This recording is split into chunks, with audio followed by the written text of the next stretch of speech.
Uh-oh, how embarrassing. How embarrassing. I was talking into the mic and the interface was not turned on. How embarrassing. Okay, let me go into and the interface was not turned on. Uh-oh.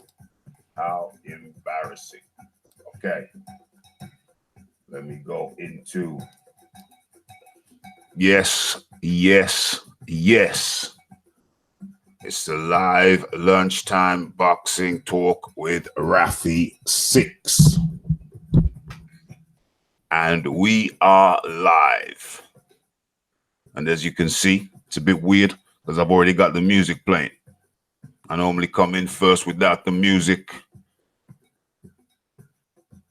Where are we? Let's turn this baby up. Systems up. Okay. Let's have a look. What's the numbers saying? What are the numbers saying? Okay.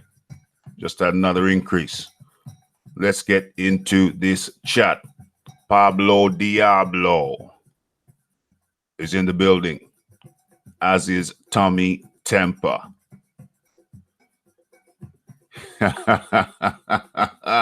Tommy Temper still healing up. Couldn't sleep last night. Still traumatized from last night's events. I've just taken a quick look at the stats. As a matter of fact, I'm going to take another quick look at the stats because for some strange reason, those stats are through the roof. Let me look at the stats of last night's boxing talk with Raphie. I'm going to take another quick look. I had a quick glimpse when I came in, when I was setting this baby up. Good Lord. I'm seeing that female boxer from Mikel Mayher. Good Lord. I might have to put this on in the background on silent. My word. Goodness gracious. I was supposed to be looking for something else, but I saw the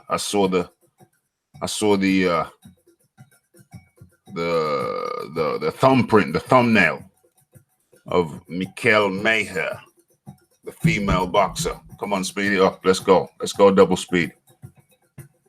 Come on, stop messing about. The man's on the mic chatting. That's not what I came to this video to see. What's got? Oh, good Lord. Even the other one's doing something different. What's she doing?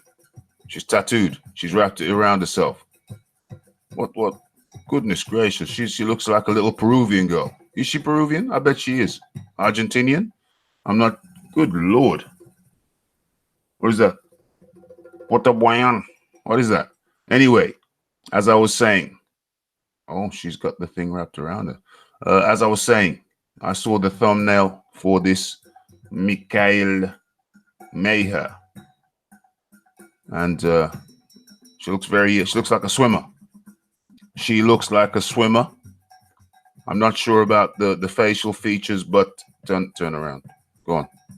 Over this side, that side. Go on. Put your flag down, darling. The little short one. What's her name? Lisbeth Crespo. She looks very Peruvian in the face, in the jaw structure. Shake hands. Now put your flag down. Yeah? Look up to me. You will look up to me. Okay. Now put your flag down. Oh, sorry. Bump into each other. Oh, my goodness. My word. Oh, this is not the way to start the morning. Anyway, as I was saying, let me go into the stats. I had a quick glimpse. I just accidentally saw the stats for last night's show. I'm going back into it now. Tommy Fury Temper. I think, if I'm not mistaken, this is last night's show. Didn't set the record for views, but it set the record for average view duration. average view duration. The numbers on that are very, very, very satisfactory, Mr. Tommy Temper and Mr. John Deely. And all of the chat, because we create a certain energy, a certain vibe, which is so difficult to capture. Right, where are we? Okay, let's us continue. It's a Saturday, there's a lot of sleepy heads around. There's a lot of people recovering from last night. There's a lot of people who went out to celebrate after realizing that Tyson Fury was not lineal. There was much Guinness spilt last night.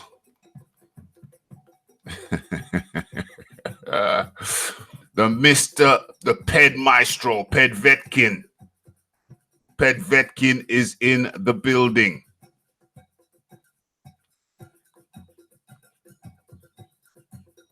Aaron Mason is in the building.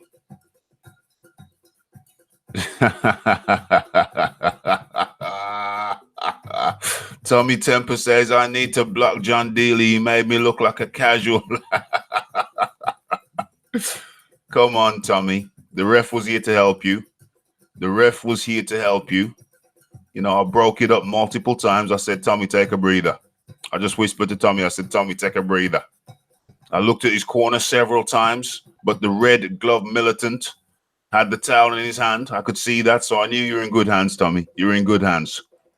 Tommy Fury Temper. It's the oh, man. Where are we? Oh, we got some more people have joined us. Some more people have joined us in the house. We're moving up. So I think I should stop saying house and I should start saying house. People are joining us in the house. House. How do royalty say it? Tommy Temper could have used some peds last night. Tommy Temper could have used some peds, some assistants, peds last night. Ped Fury by a stoppage. I tell you what, it was John by a stoppage, wasn't it? It was John by a stoppage, wasn't it? No, Tommy did make it to the final bell. We did have to speed the clock up a little bit, mind you, but you know.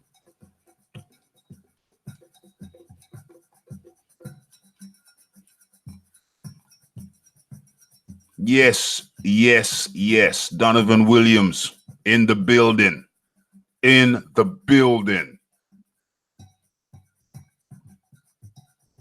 Smash it.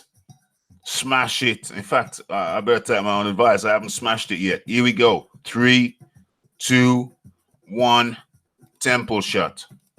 Oh, it didn't work. Let's go again. There we go. The stats were through the roof.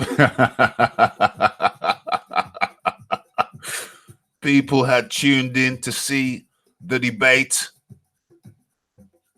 And but I'm sure they got their money's worth. It was utter carnage. It's a good thing I was the ref, Tommy. It's a good thing I was the ref. I was like that ref. Who was the ref for Mayweather? No, that's not a good example. Yeah, I was like the ref in the Mayweather Hatton. I was like the ref in the Mayweather Hatton. I kept on breaking up the action. I said, Tommy, have a breather, mate. Have a breather. Stats through the roof. 9 terms of views. That was just standard views, but the duration, because we get to see the stats for how long people stay in the stream. And the duration was through the roof. It's taking the numbers through the roof. Through the roof, I tell you, man. Through the roof.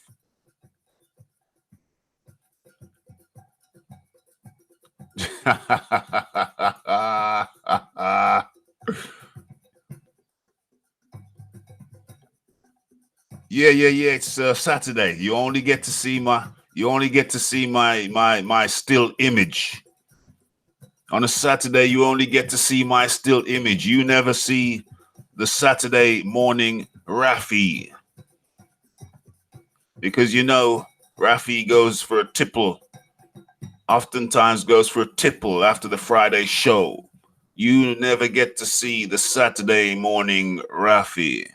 No, that's totally unacceptable, my dear fella. Totally unacceptable. But let me remind people who don't know how we do.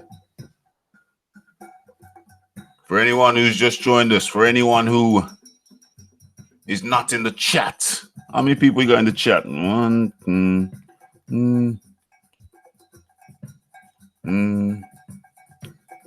Okay, so there are people who are watching who are not in the chat. So for those people, if any of you are new, you are in tune to live lunchtime boxing talk with Raphie. This is the weekend edition. They also have 3 weekday shows, 3 shows in the weekday, and we talk about all things boxing. And we have a little bit of a laugh as well sometimes, a little bit of a giggle. We have debates. We had a great one last night. It's one something I've been thinking about for a long time. Tyson Fury's lineal claim, highly suspicious. So finally, we broke it down a couple of times this week. Very, very well.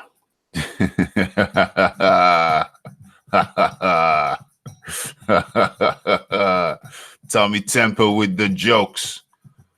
Tommy Temper says, I'm in hiding. You should be in hiding, Tommy Temper. Oh, dear.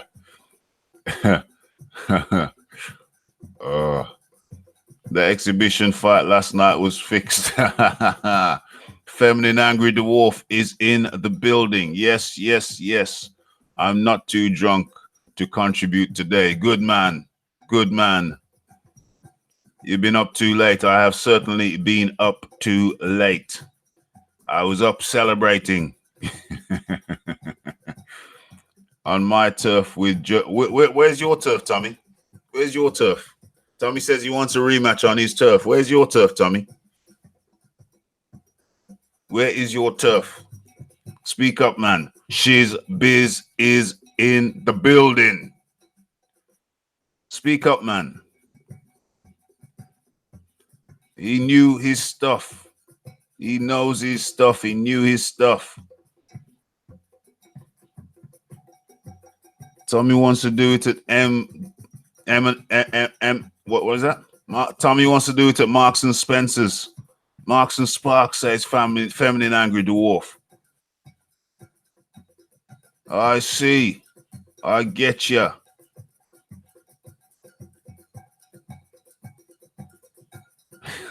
Raph pressing Tommy. No, I'm a benevolent and kind man. Benevolent and kind judge. Okay, so now we have warmed in nicely and it is time for our warming video. It is time for a warm-in video.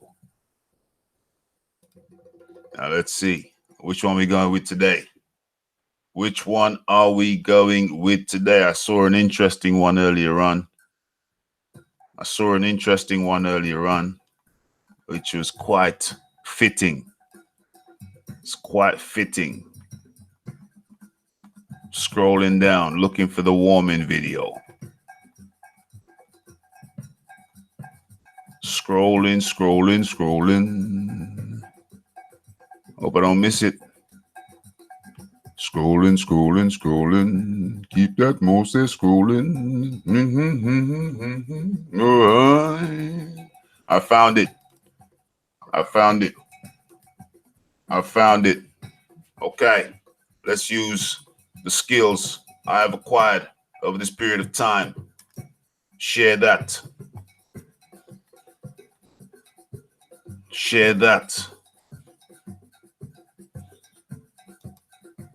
Where are we? Tommy says when he gets his headset working, he's gonna start doing hangouts. Yeah. I hope you don't intend to clash with my times, Tommy Temper.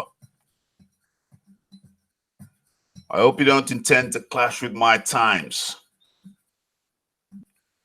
Where is he? Yeah, my voice is sounded husky, Aaron. My voice is sounded husky, but the ladies like it.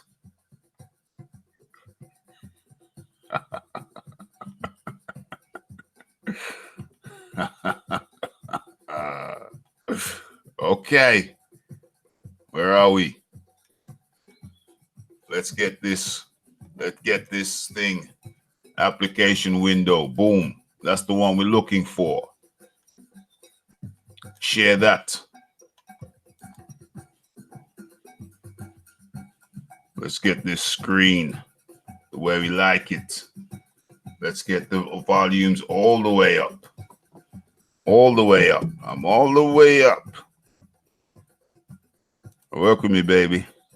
Work with me. Work with me. Let's cut the music.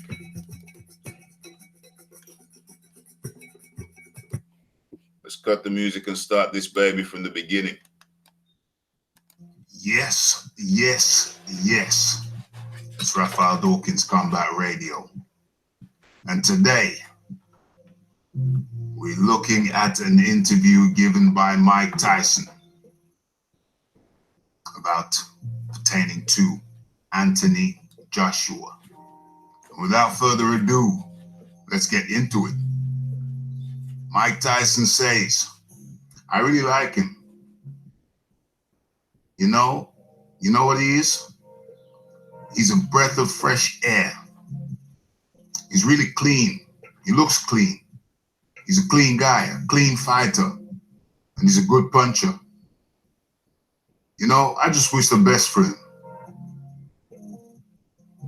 Mike was then asked if he had to pick who would win in a fight between himself, Mike Tyson, back in his day, and Anthony Joshua. And Mike states, I don't know.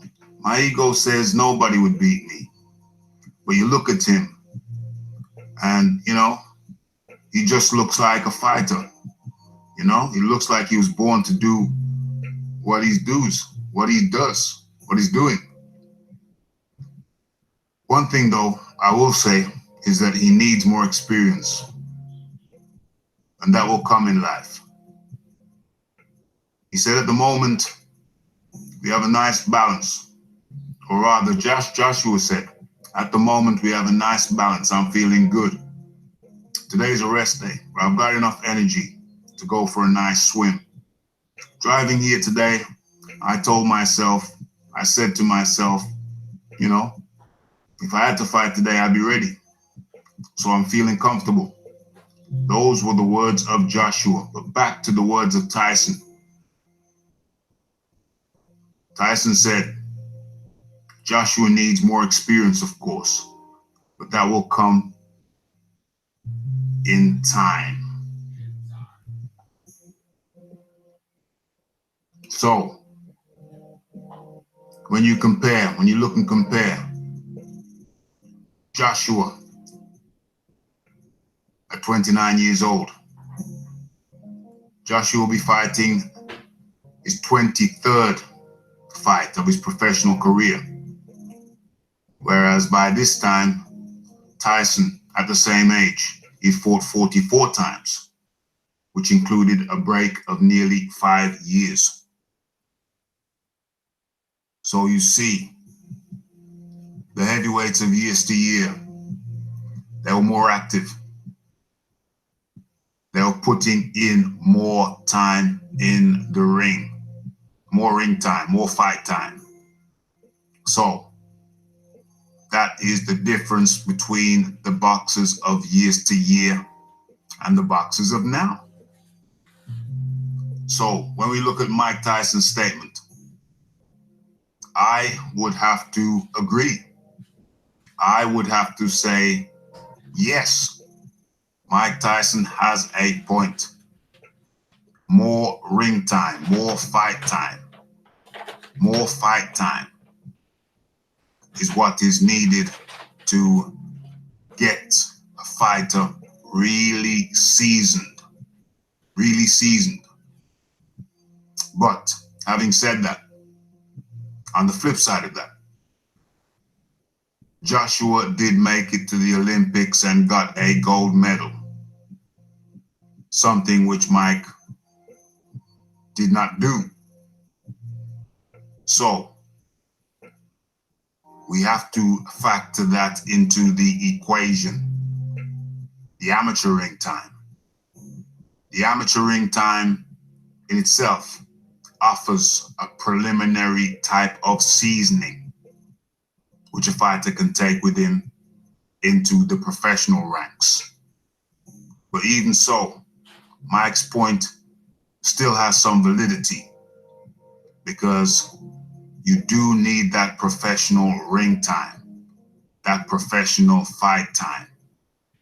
So the difference between Anthony Joshua and someone like Deontay Wilder is that the ring time he has had, even though less than Mike's, he has been in with a lot of high-ranking opponents, more so than the likes of Wilder. So that stands him in good stead for when or if Deontay Wilder ever decides to find his pen and sign on the dotted line to go up against the unified champion, Anthony Oluwafemi Joshua. So Joshua's in a good place, but more ring time will not hurt. This is Raphael Dawkins, Combat Radio. Like, subscribe, comment, and share. And look out for the live shows. Monday, Wednesday, Friday at 9 p.m. and Saturday at lunchtime. It's Raphael Dawkins, Combat Radio. And I'm out. Okay. And I'm Don't back. forget to subscribe. And I am back. Okay, folks, let's see what's going on in the chat. Let's see what is going on in the chat. Where are we? Let's get this music going. Let's get this music going again. Uno momento.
Okay. Right. What's going on in the chat? What are we saying?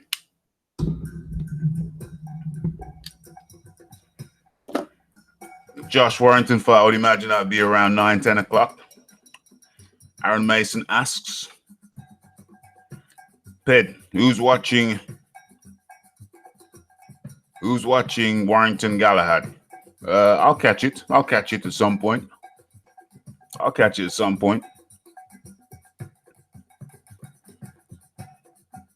Pablo says definitely. Can't wait. I'll watch a replay, says Aaron Mason. If it's a reasonable time, then I'll catch it. I'm not doing another late one for a while. No, it won't be late. It's in the UK, so 10:30 p.m. tonight. Just checked.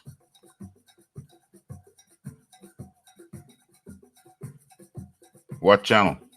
Donovan Williams. Pablo. What channel is he on, Pablo? What channel is that on, Pablo? Pablo Diablo.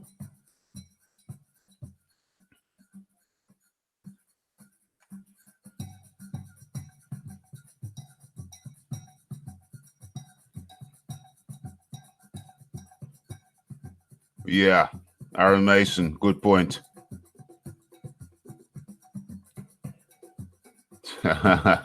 BT. It's on BT Sports. I'll watch that down the pub. 10:30. Yeah, I'll catch it down the pub. Go for a sherry. I'll go for a sherry down the pub. They have BT Sports down there. Okay. As for who's gonna win that one, what are my levels like? Hope I'm not redlining. 1 2 1 2 1 2. Yeah, that's good levels. Okay, so at some point we're gonna have to get into this baby, and there is no time like the present. Allow the place to warm up, populate. I've got my porridge in the blender, my oats porridge, with 1 scoop of protein, 1/3 of a banana, and some cinnamon. Just like to sprinkle a little bit of cinnamon in there for a little bit of extra taste. Okay, so let's get into it. It's only a quick one today. Let me get into the article, if I may. Can I? Did I get the article up? No, I never, but that's okay. That's no problem. So,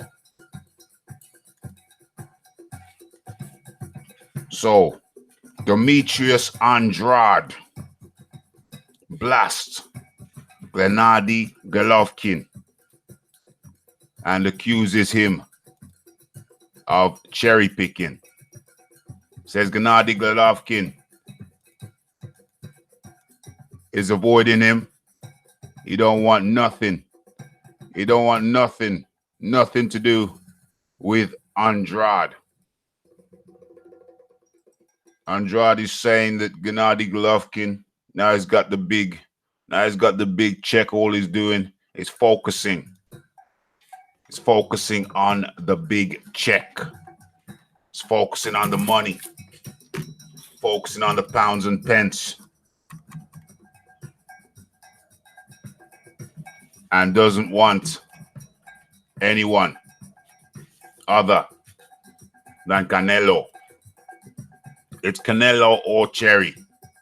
Canelo or cherries. That's all he wants.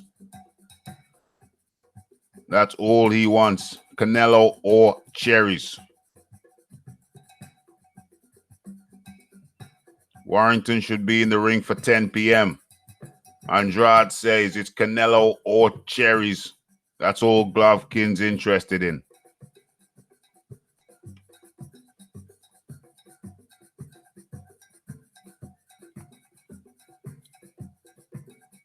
So the accusation is, now that Golovkin has the big check, all you're gonna be seeing, he doesn't want the big fights anymore.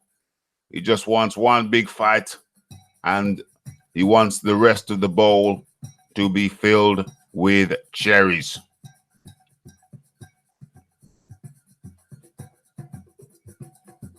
I don't think Warrington is PPV, but then I haven't got BT. I watched BT down the pub.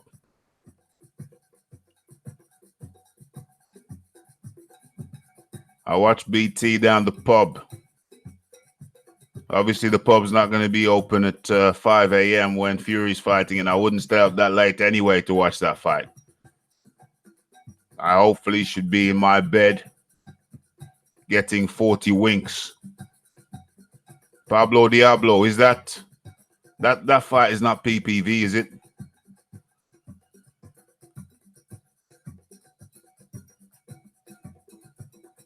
The Warrington fight is not PPV, as far as I'm aware. The Warrington fight is not PPV. No.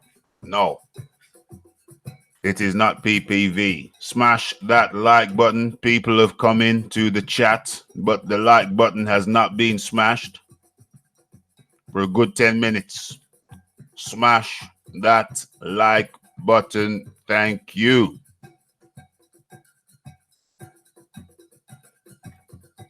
No, it's normal BT. Thank you. Whoever smashed it, thank you. Need a couple more smashes. I'm looking at the numbers. They don't add up. Normal BT.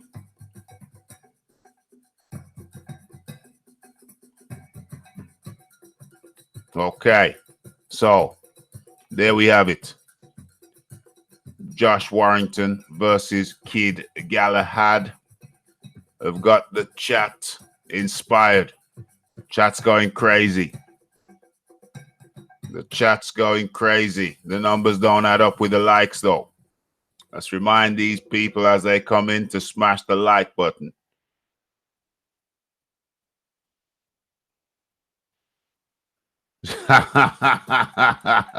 Feminine Angry Dwarf says that one dislike button is becoming customary. Let me tell you why.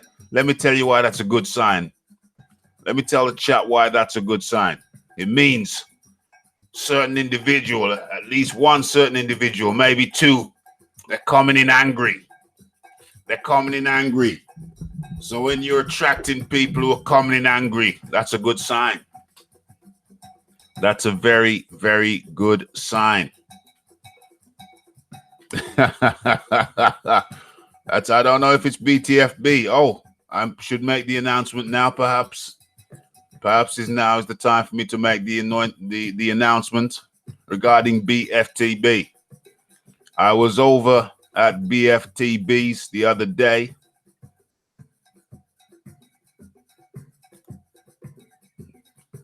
What does AA say? Some hater keeps watching. It's like the idiots who bitch about the LDBC and watch their videos. Well, I was over at BFTB, my good friend's channel the other day. And yeah, I went over and I realized that my wrench wasn't there. I wasn't blue anymore. So I was thinking, how the hell has he took my wrench? How could he do this to me? How could he do this to me? So before I could say anything, he said, oh, Raphie's here. Oh, let me just go ahead and fix this. Let me just go ahead and fix this. So next thing I know, my wrench had reappeared. I had been re-wrenched.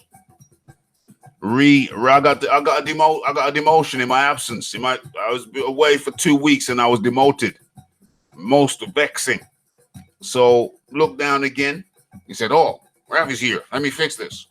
And immediately, smash that like button, folks. Immediately, I was re-wrenched. And I said, good. I said, bro, I was re-wrenched.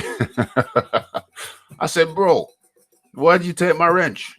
And he goes, no, Raphie. What happened was that, what happens, I didn't see any UK guys around for a couple of weeks. Re-wrenched. I was re-wrenched, re-hydraulically wrenched. And he said, anyway, I said, I haven't seen none of you guys around for a couple of weeks. So I just went ahead and, but now you're back. But since you're back, wrench gang.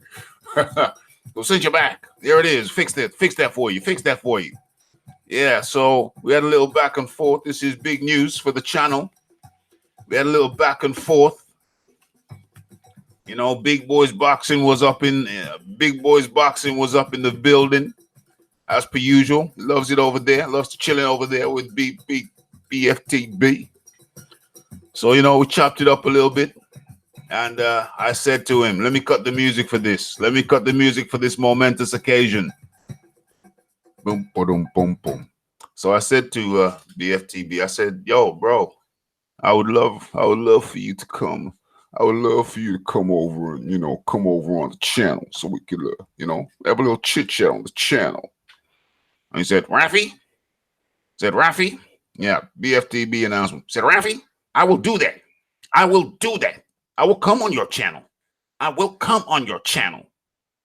So I said, yeah, man, well, let's do it. I've got your email. I've got your email, so you know we'll arrange time. So yeah, get back to me, Raphie. Get back to me. Arrange a time, and I will come on your channel. That I have no problem with that. I have no problem coming on your channel.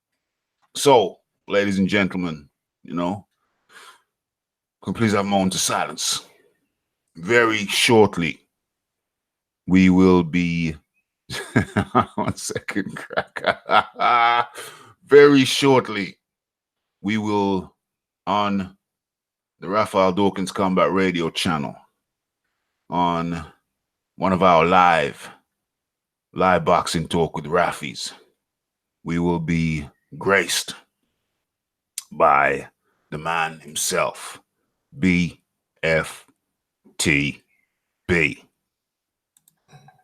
Start the music back.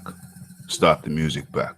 I have negotiated. I promised you. I made the promise that we would be graced by BFTB.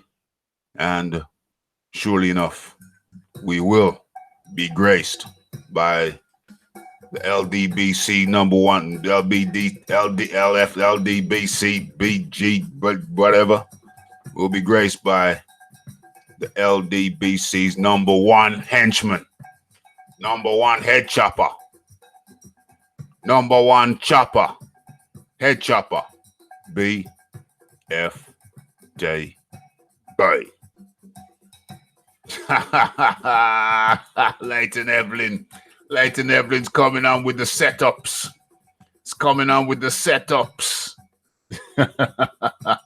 Coming on with the setups. Says I should get YB on as well.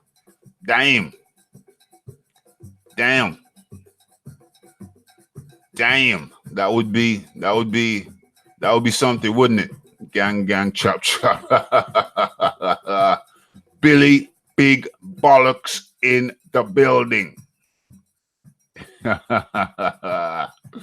Oh dear. So that is one of the announcements for today. What else we got now? What else have we got? All right, let's look for that. So how did people respond to that? How did people respond to that? Re-wrench. That sounds all types of wrong. Says Tommy Fury Temper. Shiz Biz. Wrench Gang. In full effect. Feminine Angry the Wolf. You are a wrench among spanners. You are a wrench among spanners in the chat. That's all good. Biff announcement. Big Biff announcement. Big announcement. Oh, I thought Tommy was coming with the joke there. There's a mistyped it.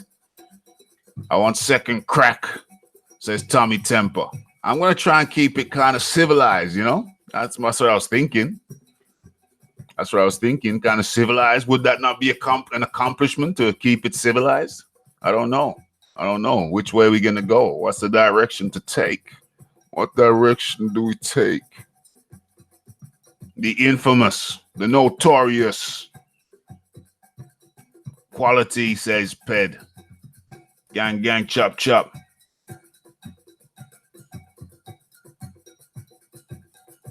Why are you so also anti-BFL LDBC? Why are you, says AA Boxing and Blunts? Why are you so anti-LDBC? I don't get it, Ped. If you don't like a group, why watch and talk about them all day? I'm old school. When I don't like something, I don't watch it. Boom. Do you want a link? Hey, Boxing and Blunts, have you got time? You want a link? You want to chop it up? We can discuss it. BFTB. Hello, McKing. Don't know if it's Charlie or not. Hey, Boxing and Blunts, you want to chop it up? You want a link? You want a link? Hey, Boxing and Blunts, you want to chop it up? Yeah. Just make a give me 5. Okay. Hey, Boxing and Blunts, is not happy with people watching LDBC channels if they are not LDBC. So perhaps we can talk about it and we can dissect it and we can get into the marrow of the bone, of the contention, of the angst. Hey, Boxing and Blunts has kindly agreed to come on and chop it up. Okay, let me kill the music for a second because there is another. What time is it? What time did we start? Okay. There is another more tasty chat. There is another big thing. Actually, I'll wait till AA Boxing and Blunts come on because there's Billy Joe Saunders has made an announcement that I know is gonna kill some people to the bone, to the marrow. It's gonna kill them. It's gonna get them twisted. It's gonna get them absolutely messed up. He's made an announcement. I'm not gonna play the video. I'm not gonna play the video. I'm not gonna play the video because we know what happened the last time I played a video.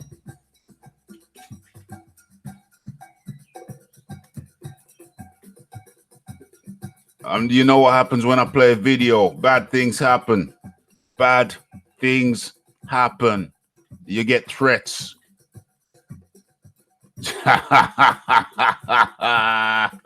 Has Billy been done for peds again? Well, Billy Tyson's mate. You know, they're always hovering around them things.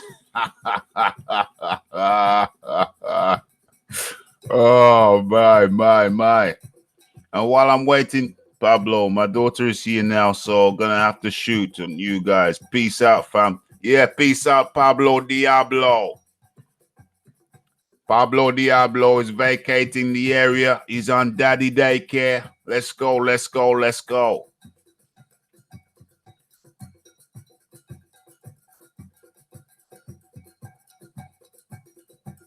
Send me the link, mate. AA Boxing and Blunts has been kind enough to come in.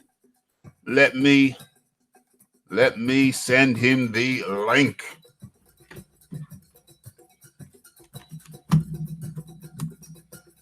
All right, what's the name? Let me copy and paste the name.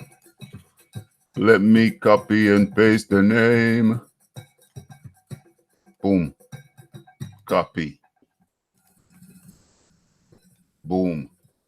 Paste. Why does it never work that way? It only works that way with certain people, very few people. Okay, where's the bloody thing? Un momento. Right, copy that. I hope we've been in Hangouts together. Have we been on a Hangout together? I've called you before. I know that for sure. New conversation.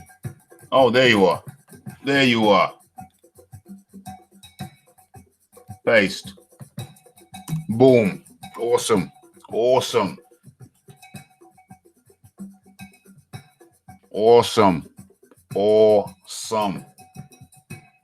Where's my headphones? My headphones are here. They're on.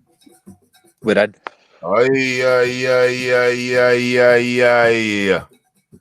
We are live with AA Boxing and Blunts, the man from Scotland, now living in England. Am I right?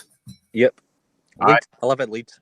Live in Leeds. Okay, still up north. You didn't stray too far. Nah, I never. They'll be down south. Didn't stray too far. Okay, this is great. We've only spoke once before, and that was early in the channel. That was early when this show had just started. So it's good to have you back. I know that you're a man who doesn't mince your words. You're a man who just shoots from the hip. I'm no part of any group. I talk to LDBC channels. I talk to non-LDBC channels. To me, everybody should have their own opinion because somebody's opinion's different. But I don't. There's so many people. Most of the LDBC channels viewers are actually people who don't like LDBC. If you don't like a channel, like if you're lactose intolerant, would you drink milk? Nice one. If you support Man United and you don't like Man City, would you sit and watch every single Man City game so you could moan? It's coming with it. AA Boxing and Blunts is coming with it. He's bringing it. I just want somebody to explain to me why people get up, especially British people, British people get up, put on their computer or their laptop, and sit and watch loads and loads of videos of people who they don't like, so they can then make a video to tell everybody about somebody's video that they made that they don't like. Can people not think for themselves? Can people not put their own computer on, watch an LDBC video and say, I don't like that guy or I like him? Why do they need somebody else to watch it to then tell them what's bad about the video? Yeah. That is a very interesting point. Well, I think somebody explain it. Yeah. I'm gonna go in with that.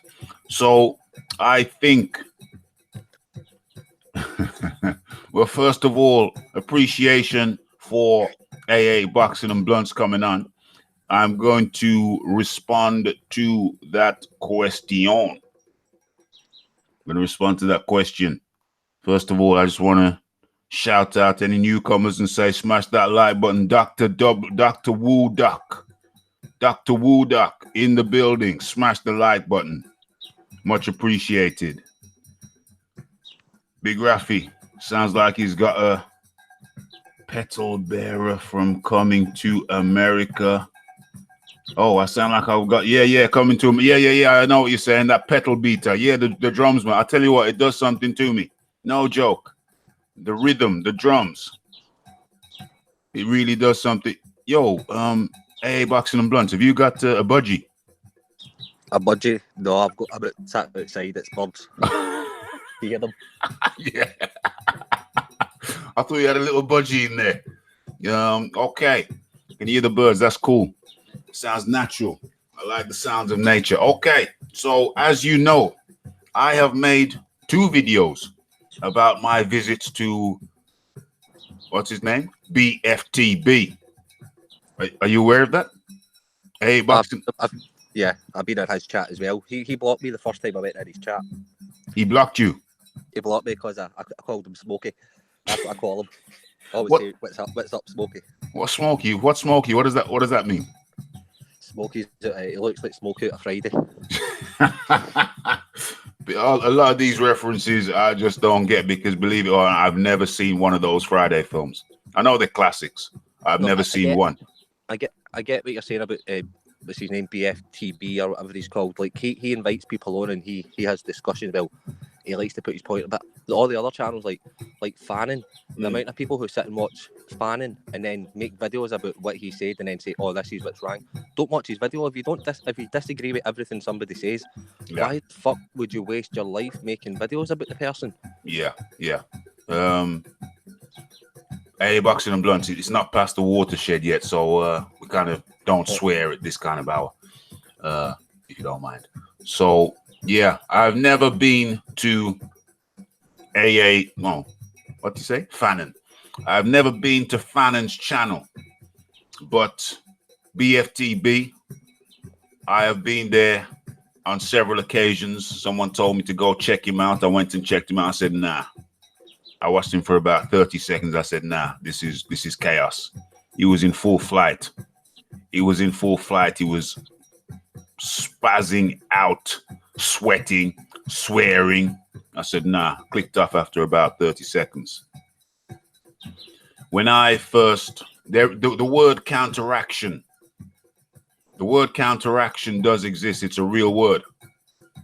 And you have points and counterpoints. So it's like chess. It's like a verbal game of chess when you and there is such a thing as debate. The word debate does exist for a reason. There is a thing like debate, but say, like Fannin puts up a video saying Anthony Joshua got beat, it was Eddie Hearn's fault, right? That's his opinion. That's his opinion on what happened. Yet there'll be loads of people watching that video and then making a video going, no, he's wrong. Somebody's opinion cannot be wrong.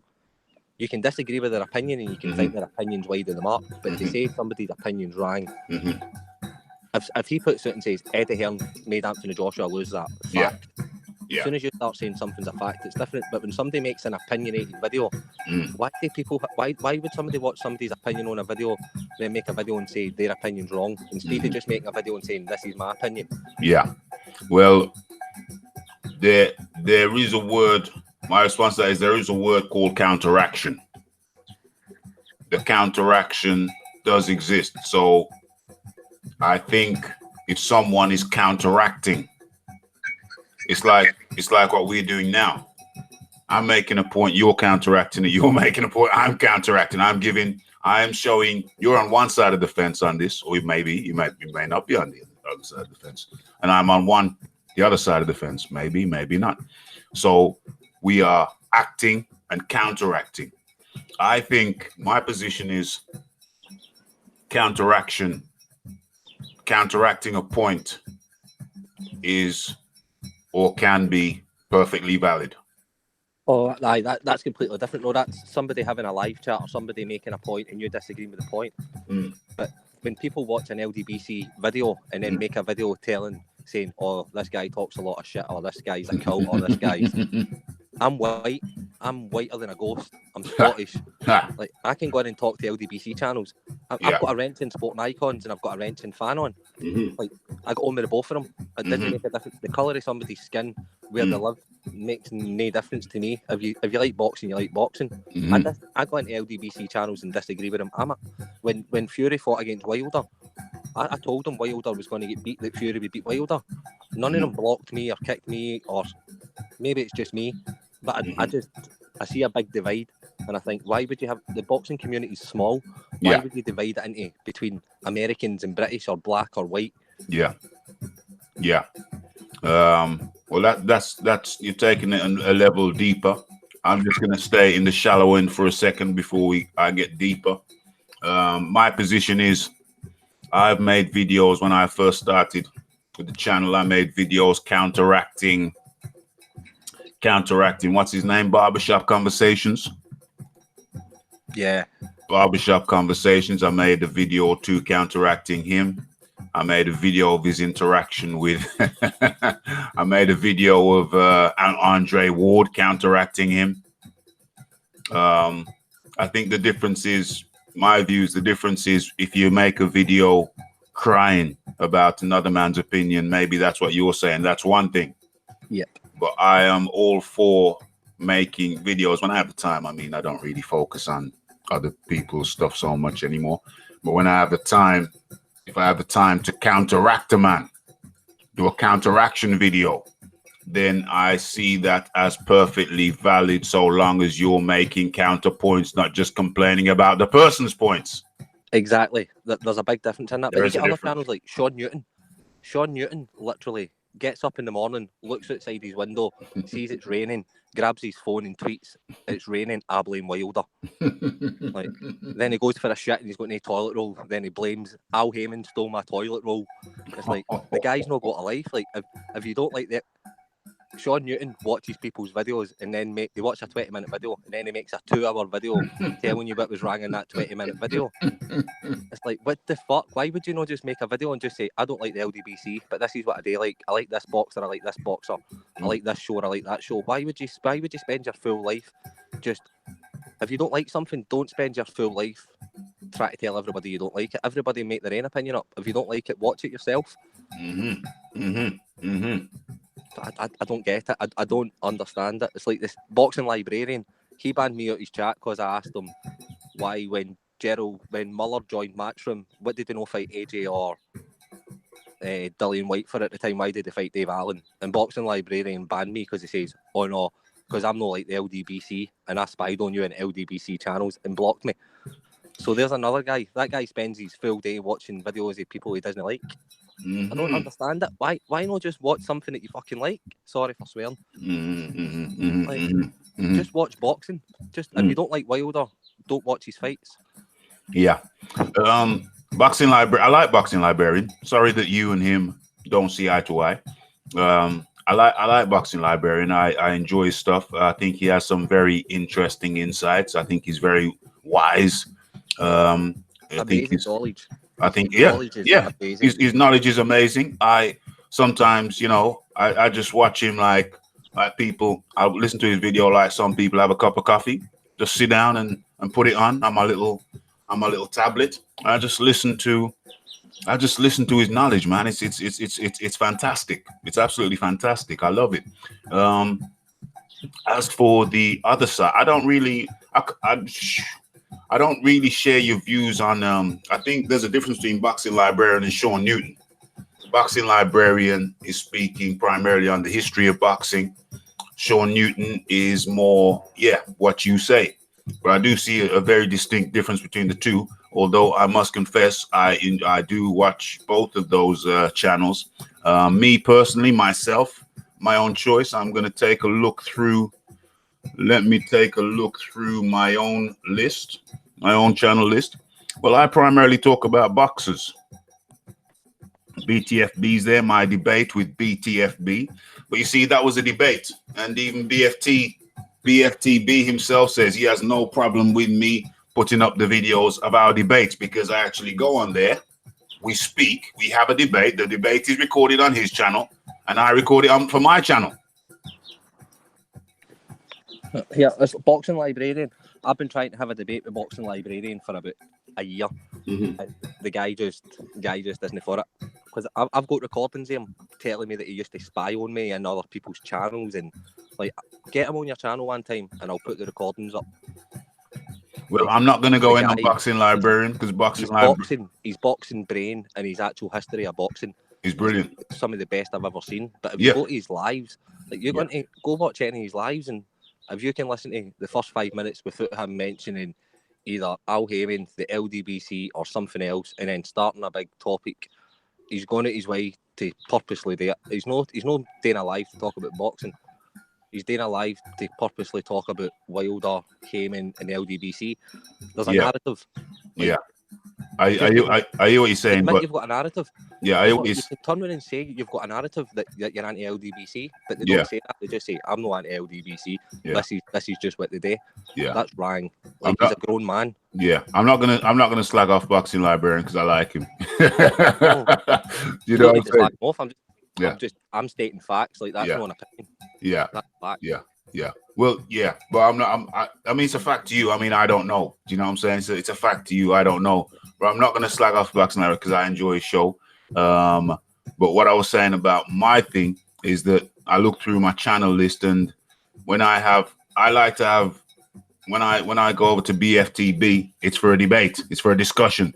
You see what I'm saying? He posts up his end of the discussion, and I post up my end. That's what, other than the videos, other than the videos on boxing, of which there are many, boxes, fights, of which there are many. That's the bulk of them. Occasionally, we will have a debate video. And so I think what I'm saying ultimately is that debates, counteractions, they're legit. Counteractions are legit. But on the flip side of that, that's not what I'm talking about, though. No, I know. I was just going to come to that. I was just going to come to that. But what you're saying is different. You're talking about whinging, really. I think, if I'm correct, you're talking about whinging. Yeah. So that's a different category. That whinging is a different category. I believe in counteraction. So someone has an action, you counteract it with articulate your objection, you articulate your points of differences, and that's different from whinging. I think that's what you're saying. I think is that a fair paraphrasing of what you're saying? Yep. Okay, yeah. So I hear I hear that. I'm not really one for the whinging. I'm one for counteraction. So someone has a point, you make an articulate, or you try to articulate your opposing point. So yeah, I totally can hear that. Okay, hey, boxing and blunts. Do I need you for the next subject? Do I need you for the next subject? What's the next subject? Okay, yeah, actually, if you go another 5 minutes, are you happy to stay on for the next topic? Okay, cool. 5. Yeah, 5 minutes. Okay, cool. Yeah, it'd be interesting to get. I don't know what your position is going to be. We didn't talk beforehand. This is pure. I've never talked to you other than on a live, one previous live, and now this is the second time. Is that correct? That's yeah. So I have no idea how you're going to respond to this question. So no collusion. You could be with it. You could be against it. You could be somewhere in between. Actually, I'm not going to tell you what my position is. So you will come with your own position. Let me cut the music for a second. I need silence sometimes when I concentrate. I have noticed. Okay, where do I start with this? How do I go in? How do I go in with this? All right, let me just go in straight. All right, Billy Joe Saunders. Billy Joe Saunders is in Las Vegas with Tyson Fury. In an interview with a bigger channel than myself, Billy Joe Saunders says he has it on good authority. I know someone in the camp. I have it on good authority that Anthony Joshua got concussed in training. Over to you, AA Boxing and Blunts. I don't know. If he did, it depends. It's one of them. The fighter's always going to want to fight. The fighter's always going to want, even if I had a concussion in training, he's still going to want to take the fight. I've said that before. Going to pull out the fight. I've said that. Yeah, I agree. The doctor, it's really up to a doctor whether he gets in the ring, but at the same time, it's up to his team. It's up to his team to say, look, you're no fit enough to get in that ring. But how many boxers have been concussed in training, been concussed in sparring, and got in the ring and fought? Many. That's the question. Because he got has there been any other world champions who have took a good beating and sparring and then went into the ring and fought for a world title fight? That's a big question. One has to imagine it's happened before. It can't be the first time. But to me, Anthony Joshua was already slow. He's got slow reactions. I always said he was stiff. Yeah. And he showed that. Against Ruiz, he did show that. Mm-hmm. If he wasn't concussed, maybe he would have got on top of Ruiz. Yeah. But Anthony Joshua, everything that's wrong with Anthony Joshua, every flaw that everybody already knew he had, he showed it on one night. Yeah. We know he's chinny. If you hit any boxer gets hit in the chin, they're going to fall at the ground. Anthony Joshua is no difference. I think a lot of people thought that punch off of Klitschko, when he got up for that and then gave Klitschko a beating, that he was unbeatable. Right. But Anthony Joshua will come back. He will rise again. But this is the other thing. We had this in a chat the other day. If Anthony Joshua says he wants to fight Tyson Fury. Yeah. What happens if Ruiz doesn't take the rematch and goes and fights somebody else and Anthony Joshua gets a fight with Tyson Fury? What would the split be in that fight with no belts? There wouldn't be much point in that fight right now. Would there? But I can't. The WBO, last time the WBO had a mandatory, it was actually Hughie Fury against Joseph Parker. So the WBO, they've actually not called their mandatory since Hughie Fury. Right. Because Parker then went on and fought against AJ. Yeah. So, they've not actually had their belt fought for since Parker fought against AJ. And the IBF haven't had their belt fought for since 2017, October 2017. Right. If a rematch gets made and they say, we're going to have the rematch in December, then the IBF could turn around and say, right, we want our fight in, would you say, 6 months, say? Right. So you would give them till maybe June or July. Then that means the IBF hasn't actually been had a mandatory for 3 years. That's a long time. And then if the WBO fought after that, that would mean the WBO wouldn't have had a fight since 2018. So it'd be going on 3 years for them. Yeah. So do you think that the WBO and the IBF are looking at that rematch and thinking maybe we're going to strip him to a belt? Would it be fair to strip him for a belt?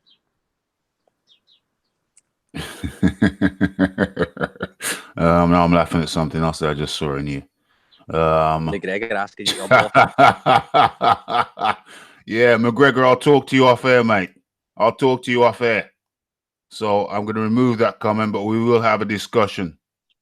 So anyway, I don't think they're going to strip. I don't think they're going to strip. I don't think they're going to strip Ruiz.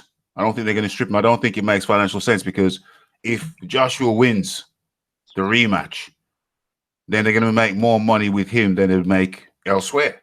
That makes no sense. So Tyson Fury was fighting Klitschko in a rematch in the UK on Sky pay-per-view, and they chose to make Charles Martin fight for a world title. It's not even a valid point, mate. You can't say that AJ is a cash cow, but Klitschko versus Fury wasn't a good enough fight that Charles Martin was a bigger fight. They so don't you're saying they rematch clauses. Right? See, when you fight somebody, yeah, you put their belts on the line. Their belts get put on the line. But when you fight a mandatory, the IBF control that fight. They want to control the fight. I want to control the whole fight. So they would rather have a standalone event than be part of a bigger pie. No, they want all the belts to be with one person, but at the same time, can they wait 3 years as a governing body for a mandatory to get a fight? And then, because people always going about how the IBF are always fair on mandatories, like people forget what people say, oh, but they stripped Tyson Fury, but they stripped Tyson Fury, and then look who they made fight for the title. It's like stripping somebody a title maybe makes sense, but sometimes it doesn't make sense. But I don't know if somebody waiting for 3 years to fight their mandatory is acceptable for the WBO or the IBF, especially with the amount of shit that the WBC get. Because Dominic Breazeale only actually waited less than 2 years. Right. So, like, it needs to be fair. If you've got all the belts, you can't fight your mandatory every single year, because you don't fight 3 times a year. If you've got 4 belts, then it's not going to work. Right. So there is going to be gaps, but AJ's got 3 belts. Yeah. And instead of defending against his mandatories, he's took a voluntary fight against Ruiz and lost the voluntary fight against Ruiz. So, do the IBF tell Ruiz to defend the belt? I don't know. I just think that when you've got that many belts, yeah, like Povetkin was perfect, because he was actually number 1 in the WBO and the WBA. And do you remember about 2 weeks before Anthony Joshua fought against Povetkin, the WBO released a statement saying that Anthony Joshua was the super champion and that Povetkin would fight against Anthony Joshua would be the WBO mandatory. But then a week later, they released another statement saying that Joshua was the super champion, Povetkin wouldn't be fighting for the mandatory, and then they said that Usyk, when he steps up, would get a shot at the WBO. Yeah, I think I remember that. So they did call Povetkin as the mandatory last year, but then they pulled at it and said, no, it's just a WBA mandatory, that fight. So I don't know. So what's the deeper implication of that? It means that the WBO knew their mandatory's not been fought for since Hughie Fury. But if they'd let Povetkin fight that as a mandatory fight, they wouldn't even need to call up a mandatory just now, so they would be happy. But they opted not to call it a mandatory. Yep, well, they did, and then they pulled at it, and they said that Povetkin wouldn't be the mandatory fight. They changed their mind. So what's the benefit of that to them? To them is they'd be hoping to call up their mandatory. After he fought Povetkin, they would be hoping to eventually call up their own mandatory. So they could make a final eliminator and maybe get like somebody like Tyson Fury versus Dillian White for the international belt. Right. Take their cut out of that, and then make their fighter, because they would be representing the WBO. He'd be Tyson Fury, when he beat Klitschko, was a WBO mandatory. So you want it to be fair. You want to get your mandatory in when you can. Right. So how would you sum up the situation in a sentence then? A mess, an absolute mess. They either strip the new champion. Yeah. But but at the same time, they could look at Ruiz and think, maybe do we ask Ruiz to defend the belt and hope that he could defend it in Mexico, and there could be big money on the line. It'd be an angle for them to have a Mexican champion. Yeah, big time. Or do they let the rematch go ahead, and then you make Pulev wait, and then the WBO don't call up the mandatory again. The WBO, because the WBA, the WBA won't need to call theirs up now, because they're going to let Char and Joe Joyce and stuff fight it out, and then eventually they'll call probably one of them to fight against AJ. Yeah. Okay, so basically, I think I get what you're saying now. So basically, you think some of the governing bodies might look at this as an opportune time to fragment the belts again and start some kind of refresh with different people having different belts. Pulev, it depends. If Pulev's in a bad situation just now because he's got legal issues. He's got legal issues with Jenny Sushi.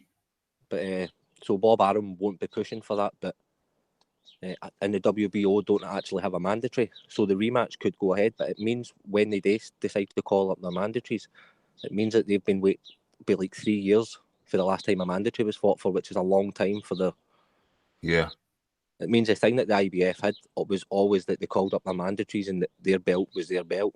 But if they let the rematch go ahead and then they let the WBO go before them, it means Pulev could be fighting at the back end of next year. So yeah. So you're saying they've got a legitimate claim to want to see their mandatory fought for. Yeah, both of them have the IBF and the WBO. Yeah. Because the time since it's happened the last time, or because of the period that has elapsed between the last time they've had a mandatory fight. Yep. Yeah. So basically, if I'm not mistaken, you're saying that it could be legit for them to strip a couple of belts off him, a belt or two off Ruiz. Yeah, I thought when the WBO might have stripped, that they actually might have stripped Ruiz. And I thought them, to be honest, like Tyson Fury was number 2 and Schwarz was number 3 in the WBO. Right. Dillian White was number 1 and Rivas was number 4. Yeah. But Dillian White's number 1 with the WBC, and I think Rivas was number 6 with the WBC. Okay, yeah. And they're managing to get that as the final eliminator, aren't they? Yes. So, like, Dillian White's getting a final eliminator with 1 and 6. He could have got the WBO with Rivas, but he never applied for it. And it doesn't look like Tyson Fury's applied for that to be a final eliminator. Why are they avoiding the WBO? Are they avoiding the WBO mandatory? No, that him versus Schwarz isn't a WBO mandatory. It's not a final eliminator fight. No, I mean, why are they not applying? Why do they not want to? Why do they appear to not want to go the WBO route? I don't know. I think with Dillian White, he wants Wilder, doesn't he? But he won't get Wilder because after Wilder has got to fight Ortiz, and then he's got to decide to fight Tyson Fury again, isn't he? Well, that's what they're saying. I mean, that's what they're saying. That's the hope. That's the objective. Eddie Hearn says no. We've been made an offer by the WBC that they will make this a final eliminator for White. I don't think it's a final eliminator for Oscar Rivas. It's a one-sided final eliminator. If he wins Oscar Rivas, then he becomes a mandatory.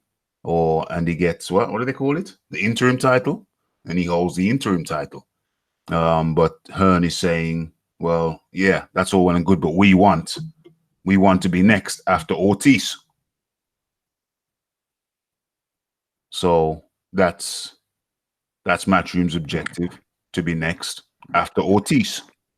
And apparently, because White has been the number 1 ranked in the WBC for going on 19 months now.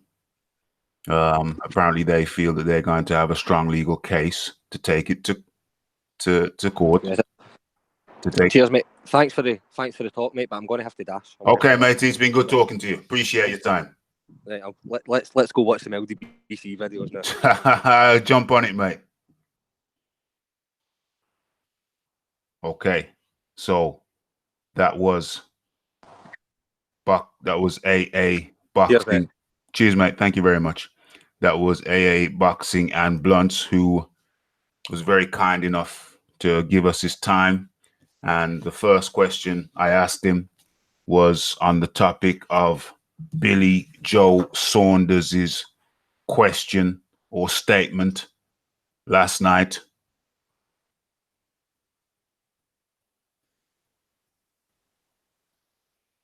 So it was interesting that the first question I asked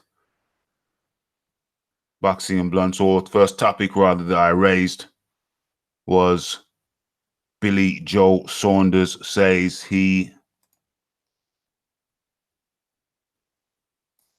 Billy Joe Saunders says he has it on good authority that AA or Anthony Joshua just got concussed, or rather Anthony Joshua got concussed in training. And yeah, so it's interesting because there's a narrative. Let's start the music again. There's a narrative going around that no, there's nothing wrong with AJ. It was okay. Anybody who says there was anything wrong with AJ, no, there was nothing wrong with him. He was in tip-top condition. He was in tip-top form. Everything was good with him. No. So there's a lot of weeping, wailing, gnashing of teeth. People upset that the suggestion that that Anthony Joshua may have been impaired. But I'm sorry, my friends. I'm very sorry. Billy Joe Saunders, a professional.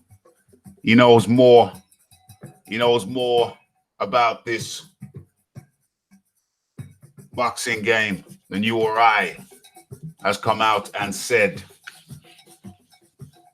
that he knows. He has it on good authority that Billy Joe Saunders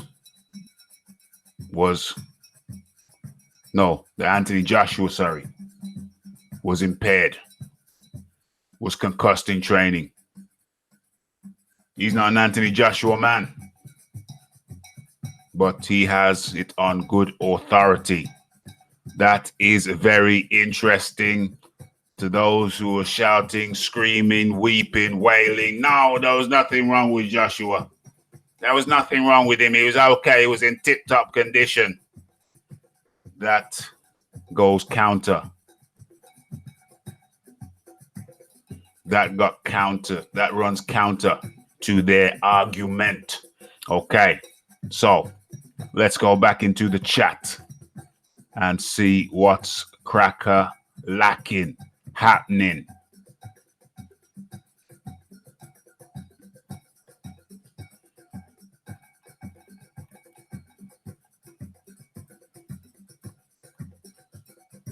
Right, okay. Right, where are we? Let's go back into the chat. The LDBC.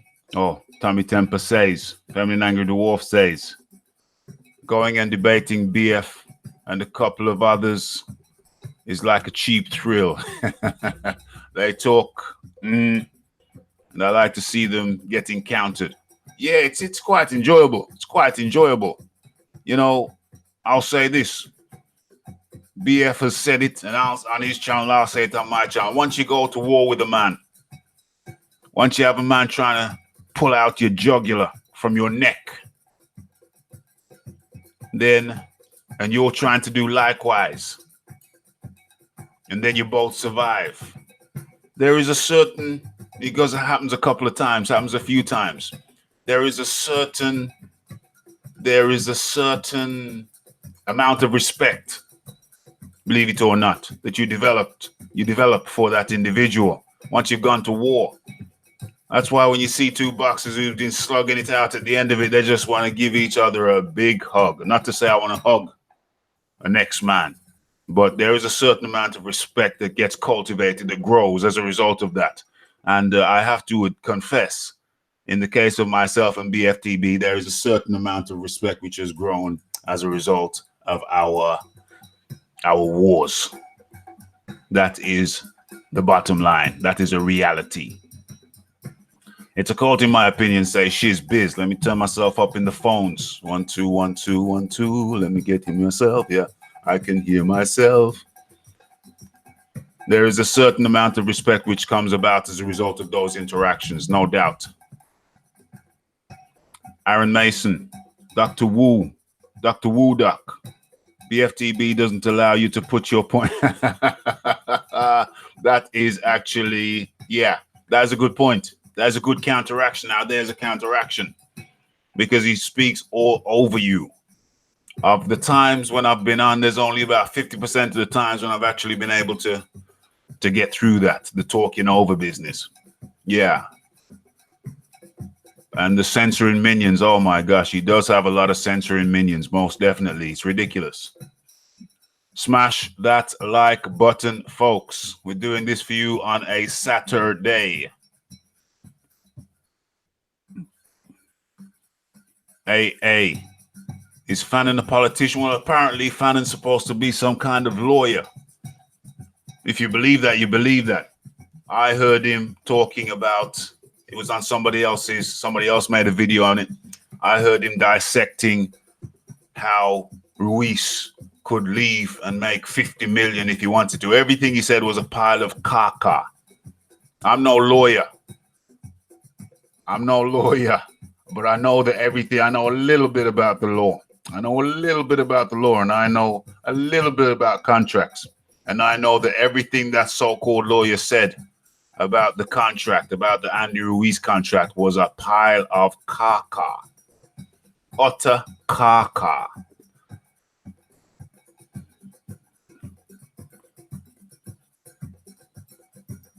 They don't like to have a row. They just like to block, says Loma King. In the building, Joe 56984 says Tom Schwarz is a beast. Don't sleep on him. I'm gonna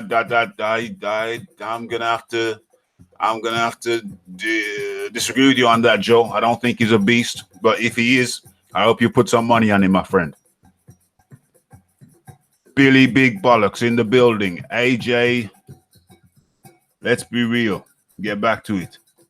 AJ bottled it. He needed a shot. He needs shot of Rob McCracken. When you call him and he's calling you mate and begging you to do better, it's over. So Billy Big Bollocks doesn't believe AJ was concussed. It appears.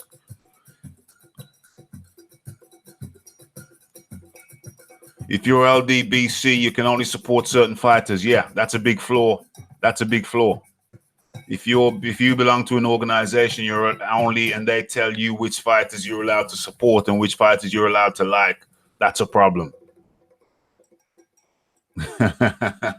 Tommy Temper says, Raph, put your armbands on and jump in the deep end. That shows you how far back in the chat I went, because that was prior the Boxing and Blunts interaction, his visit. That was prior his visit, or just as he joined us. Kindly agreed to join us. She's biz. LDBC create false narratives. I have to concur. It's clear. It's very, very clear. No doubt. For me, AJ went into the Ruiz fight with the wrong game plan entirely, says Aaron Mason.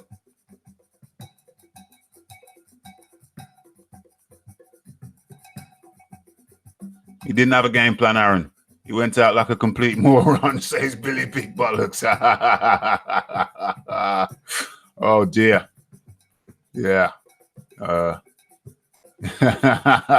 He decided to go in without a game plan for the first time in his career. That's not good. Maybe a concussion, like Billy Joe Saunders said last night.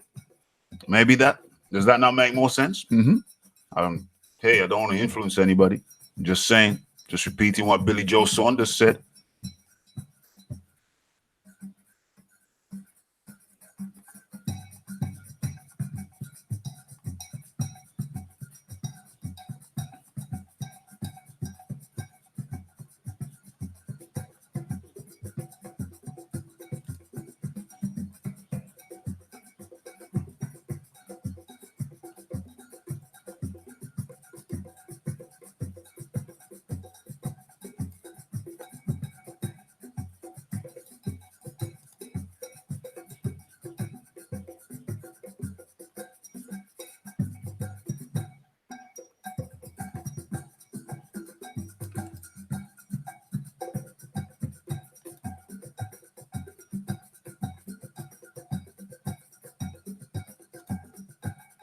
Okay, I was just looking through some chats there.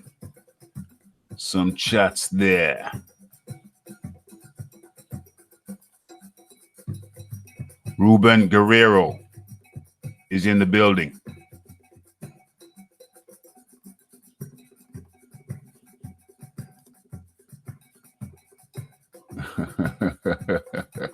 Okay, where are we? Let me try and catch up here. Lots of chats going on.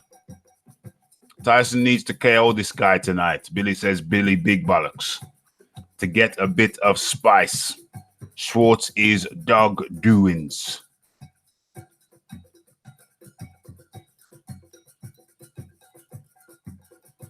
YouTube algorithm. I've heard that name before. Can't remember. Seen him here before. Says nearly everyone on YouTube spins a biased narrative. Interesting.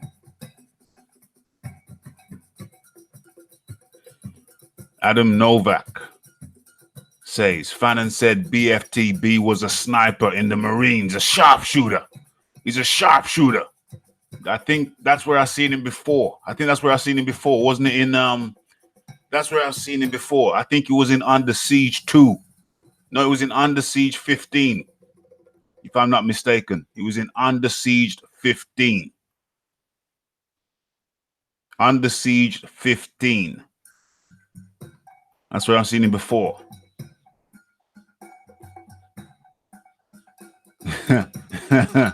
Joe 56948. Something like that. Says Fannin is a paralegal. Tommy Temper says, Joe, who says who? Says who? Tommy Temper says Fannin still lives with his mother. He isn't a lawyer.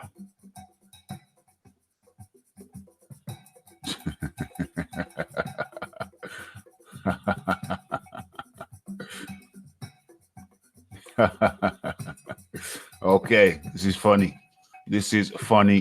So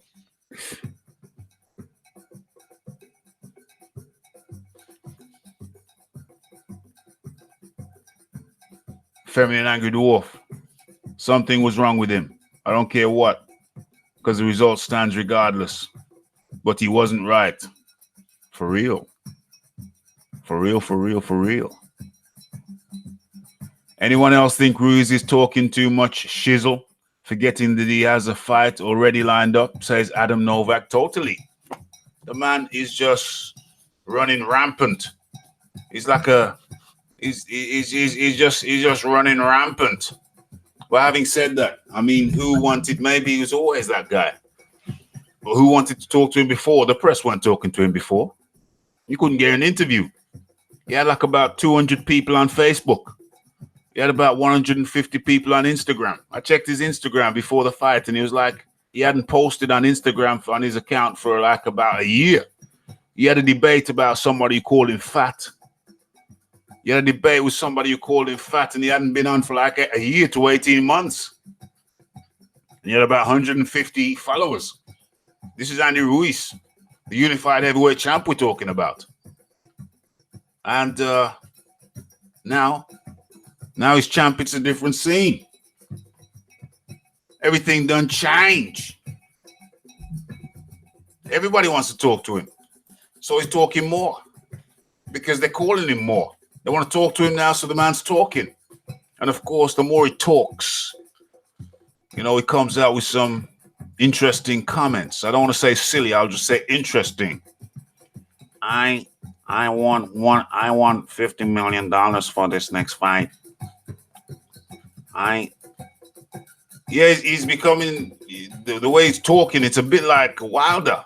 He's like a American Mexican Wilder.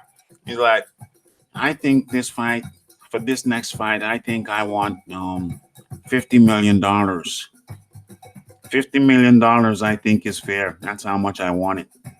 And I think I want this fight, I want it in Mexico or LA. They're going to have to come to Mexico or LA. He's talking like he's the A-side. Man's talking like he's the A-side. I told you. If you beat the dominant champ, to beat the dominant champ, you have to beat him twice. Not just once. You have to beat him twice. Because if you beat the dominant champ, then the contract, the rematch contract, is still likely to be in the champ's favor. Or the ex-champ, if you've beaten him, is now the ex-champ. But to become the A-side of beating a dominant champ, you have to beat him twice to become the A-side. So Wilder, Ruiz is sounding like a Mexican Wilder. No, he's different in that he wants to fight. Unlike Wilder, he wants to fight. But as far as the contract terms goes, you know, he's beginning to sound like a Mexican Wilder as far as contracts are concerned. Yeah, you know, I think I deserve 50 mil for that fight. They need to pay me 50 mil for that fight. And we're gonna have it in Mexico. That's where I want it. We know we're open to negotiations, but you know, that's what I want. That's where I want it.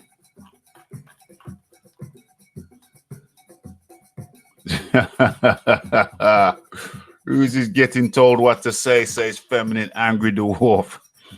Yeah, Adam Novak said that, you know, that my Mexican accent is like, you know, it's like very authentic. It's very authentic.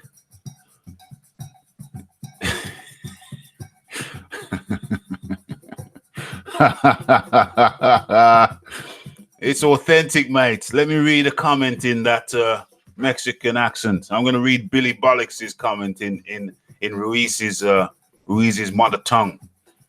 The PPV numbers tonight on BT will be atrocious. You know how they don't do a double PPV with Warrington and Sir Kid Galahad. It's laughable. Adam Smith must have the BT marketing man in his cellar. You know, he must have him on the ground. That says that was by Billy Big Bollocks. What is bollocks? I don't think we have them in America. What is bollocks? Pet says Raphie sounds like Stephen Hawkins, the Spanish version. That's not very nice, Pet. Come on, man. I can use my legs, bro.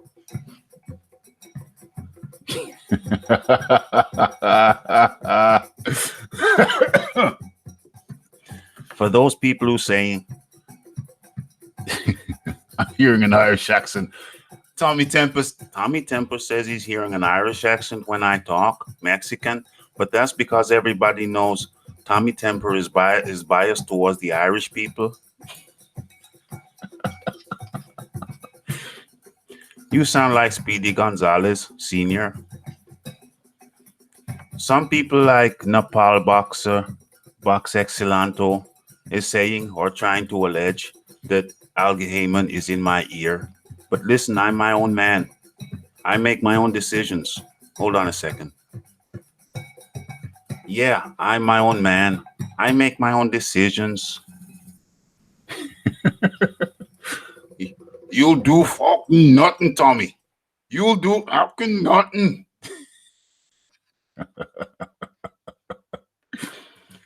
Joe, 56984. Bring back Frank Skinner. Frank Skinner, that's funny as hell. Joe, 56984. That's his pin code, by the way, folks. So that's his pin code for his Santander account. Says, if White catches Ruiz with that left hook, he doesn't get up. I concur. Be a whole different. I'd love to see that fight. I would love to see that fight. Nepal Box Excelanto, whatever you say that. Andy went from humble to Triple G businessman overnight. He didn't mess around. He just woke up. He woke up in the morning, had a Snicker, and he went from humble to oh dear. Yeah, woke up in the morning, had a Snicker, and that was it. Turned into Triple G overnight. What has Tommy Temper started? People threatening trains. Cut it out, people. Right. So where are we? Yeah. Andy went from humble to Triple G overnight. Smash it. Smash that like button, folks. Okay, we haven't quite finished yet. We have not quite finished. We talked about Demetrius Andrade. We've talked about Demetrius Andrade. Bat-ish Crazy is in the building on the recommendation of Boxing Librarian. Brought him here. Good to have you, bro. Good to have you in the house, in the building. We're about to shut down, but we got a couple minutes left. What time do we start? Yeah. We got about 10, 15 minutes to go. Okay, so we have covered Demetrius Andrade's blast at Gennady Golovkin for cherry picking. We have covered Billy Joe Saunders saying, who was in an interview and said he has it on good authority that Anthony Joshua got concussed pre-fight. We've covered that.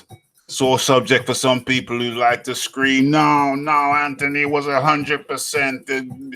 He was 100%. And don't make excuses. Don't make excuses that he was concussed. He wasn't concussed. Well, hey, bad news, folks.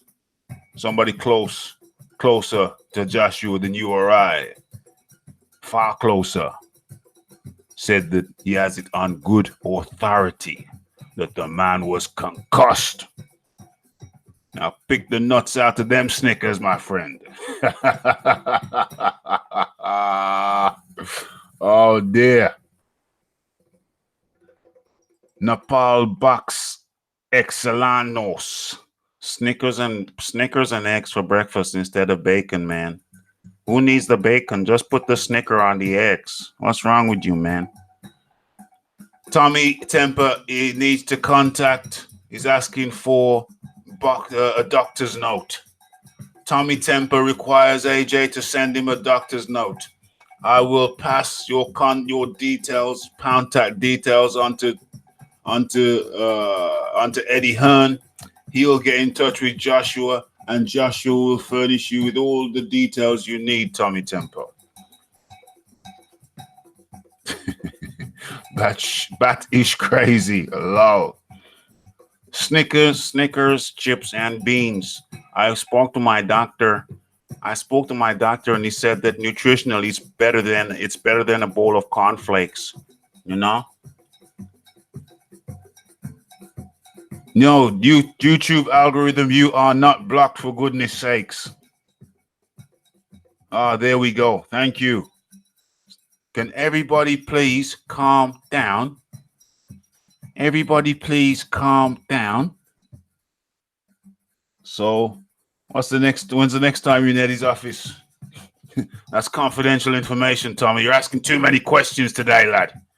Too many questions. I think you're still suffering a concussion from last night. Tommy, you're still suffering a concussion from last night.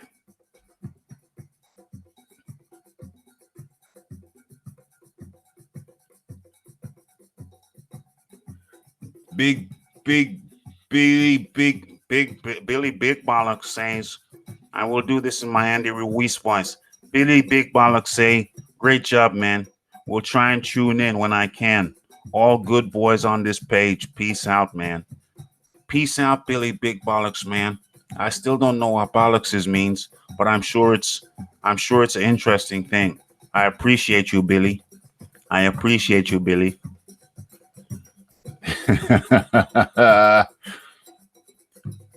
you get a copy? To send to BFTB? Yeah, I've sent it to BFTB, but BFTB is alleging he has not received it, Tommy. Bat-ish crazy. I'm from Texas. Mexicans are going crazy. Bat-ish crazy says, I'm from Texas. Texas is very close to the borderline of Mexico. So he says Mexicans are going bat-ish crazy over the Ruiz thing, including his girl. I can imagine. I can imagine. Snickers must be selling out at a rapid rate, ridiculous rate. Tommy Temple says he needs his head rubs. With the low blows. Tommy, you should have took a knee, lad. You should have took a knee.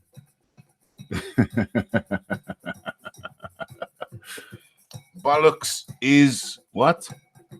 Testes? Yeah, I think I know that, bro. Okay, so I think we're coming up to our last topic. We've gone into overtime. Didn't expect it to go this long. But we were fortunate enough to have Mr. AA, Boxing and Blunts.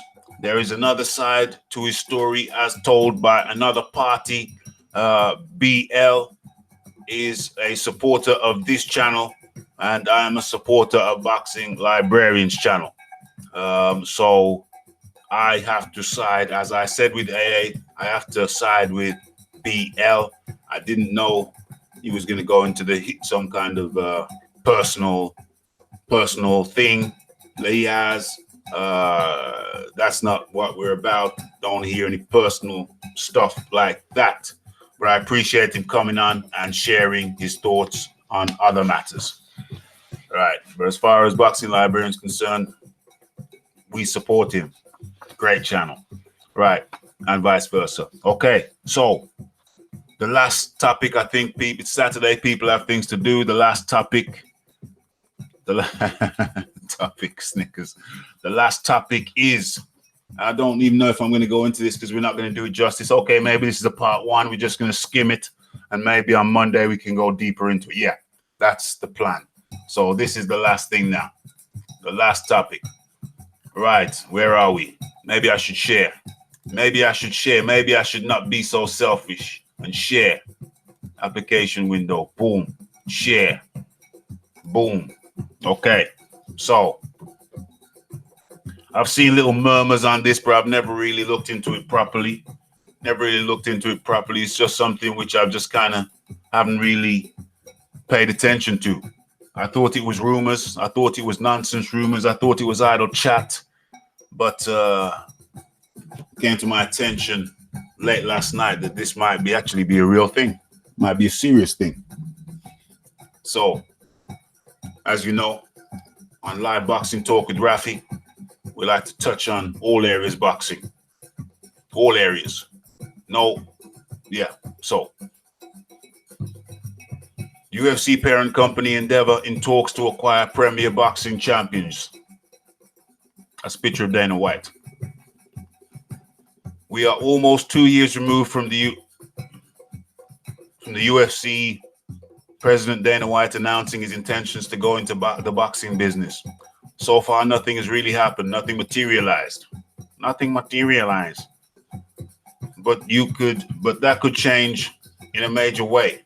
I'm going to do this in the Andy Ruiz voice. The Athletics' Mike Coppinger revealed in a Q&A that there is very much truth to the rumors that Endeavor, the UFC's parent company, are looking to buy Al Heyman's Premier Boxing champions. Rumors aren't true, Coppinger wrote. Al Heyman held several meetings with Ari Emanuel about the potential deal, where Al would still be majorly involved in the same way Dana White is with the UFC following the deal with Endeavor. There's a ton more to write about, something I'll cover in the coming weeks with a full-length story on this site. This must be that big boxing move Dana White hinted that he would be making after the summer. PBC launched in 2015 with a roster of more than 200 boxers and backed by the now mostly squandered hundreds of millions of dollars in investments money to help fund and advertise themselves as a game changer for the sport of boxing. In search of a television deal, they signed a series of time-buy deals with ESPN, CBS, Fox, NBC, and others. This largely failed in the short term. Poor ratings, inactive fighters, questionable matchmaking, and planned event dates falling through, among other things. This led to genuine concern that they would falter by the end of 2016. In the long term, they have indeed managed multi-year arrangements with Fox and Showtime, and they essentially now own boxing's pay-per-view market. In the US, that is. The PBC stable noticeably boasts WBC heavyweight champion Deontay Wilder, WBA, IBF, WBO heavyweight king Andy Ruiz, IBF welterweight champion Errol Spence Jr., WBA welterweight champion Keith Thurman, boxing legend Manny Pacquiao, WBO heavyweight champion Leo Santa Cruz, and WBA heavyweight champion Gervonta Davis. Technically speaking, none of these fighters are contractually tied to Fox. I gotta come out of that voice now. So that is the picture. You get the picture. That's what's going on. That's what's going on with PBC. Bro, she was shouting and speaking in Spanish all night long. Bat is crazy. Are you saying what I think you're saying? Are you saying what I think you're saying about your lady? Huh? All night long? Man. So it seems like this PBC thing for sale, which I didn't really take seriously, it seems like it's a real thing. If this happens will the UFC make their own boxing belt? Oh dear, I think they're gonna go legit with it. I don't believe him 2 years ago. I didn't believe him 2 years ago. I didn't see him going the route of buying out an existing company. I hear if it happens, they want to retain Al Heyman Services as head of something or other. Yes, that's the situation. Algorithm had to use Google Translate because I'm Feminine Angry Dwarf. It's still a strong stable of fighters. It's just how they've been managed and the poor quality fights they have used those quality fighters in.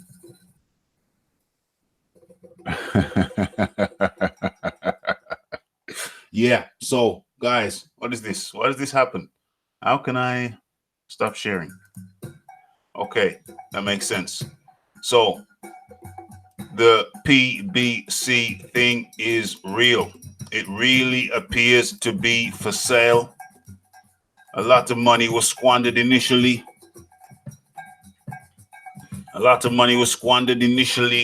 And now it seems like the investors want to recoup because that wasn't Al's money.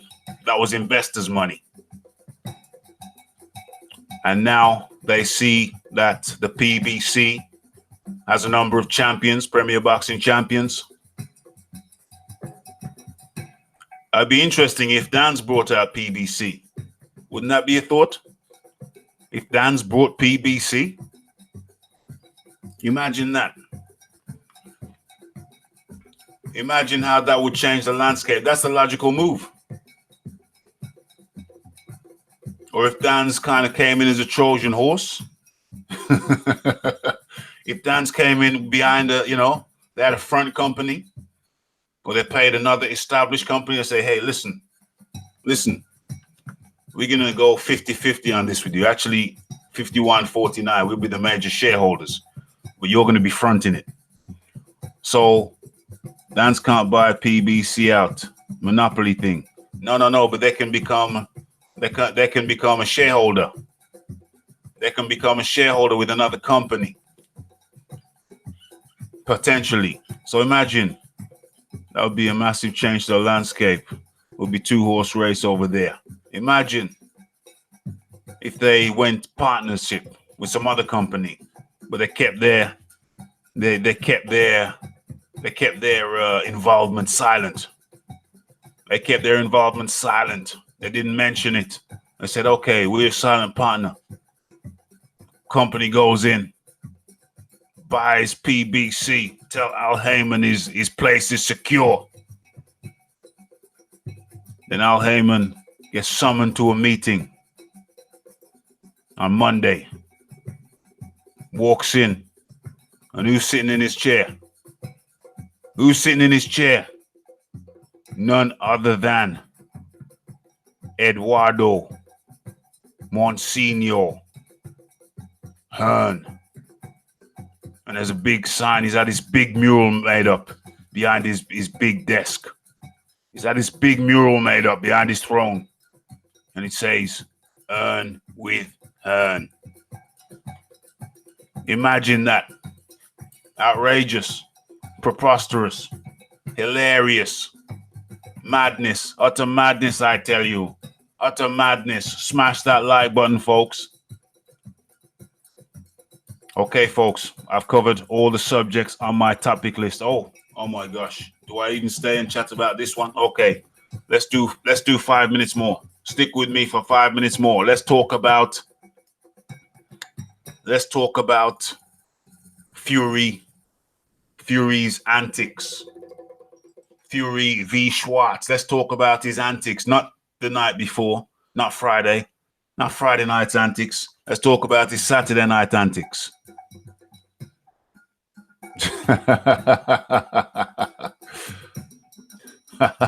That would be a massive change to the landscape. It would be a 2-horse race over there. For real, it would be Aram versus PBC, because PBC would now be merged with Dan's Stroke Matchroom. So that says Feminine Angry Dwarf.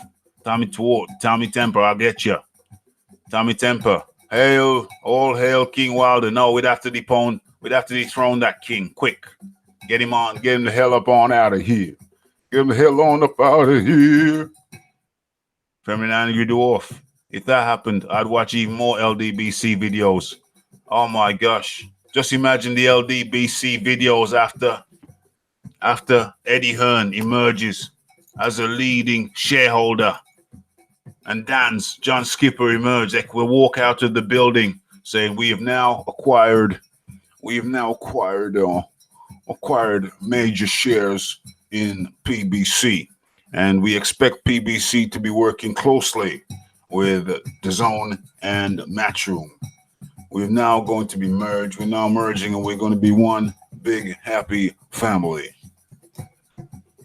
The Boxing Jedi is in the building. It's come right at the very end, but it don't matter. It's still good to have him in here. It don't matter. It's good.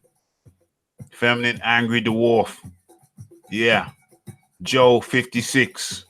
Imagine how Al Heyman answering to Eddie Hearn.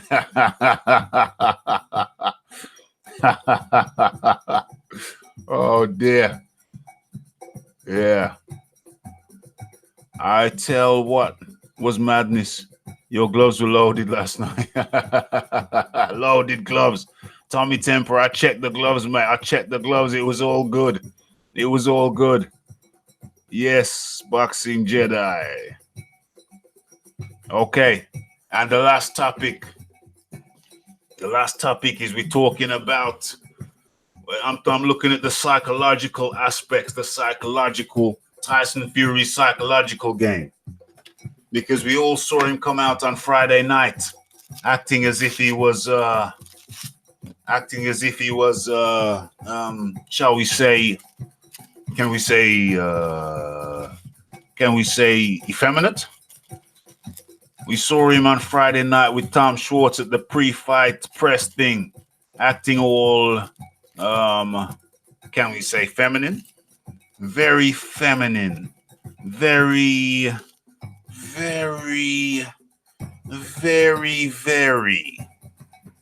Okay, so that was the Friday night. Him and Tom Schwarz were acting like some male models going out to a club. Male models going out to a club or coming from the club. Very, very camp. Very broham. Very metro sexual. Yeah. They were very. Them boys were hamming it up. Them boys were like, you know, hey, dude. Hey, dude. Hey, what's your name? Don't worry about my name. Just come over here. Them boys were very, you know, how do you say it?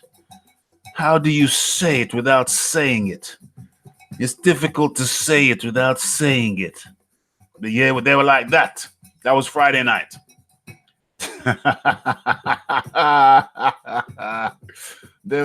That's how they were carrying on. They were carrying on in a different way. They were very, So that was Friday night. They were very Zoolandic. Very Zoolandic. And I said to myself, what did I say? This was Friday. So what happened? Oh, yeah, that was Thursday. That was Thursday night. So they were very,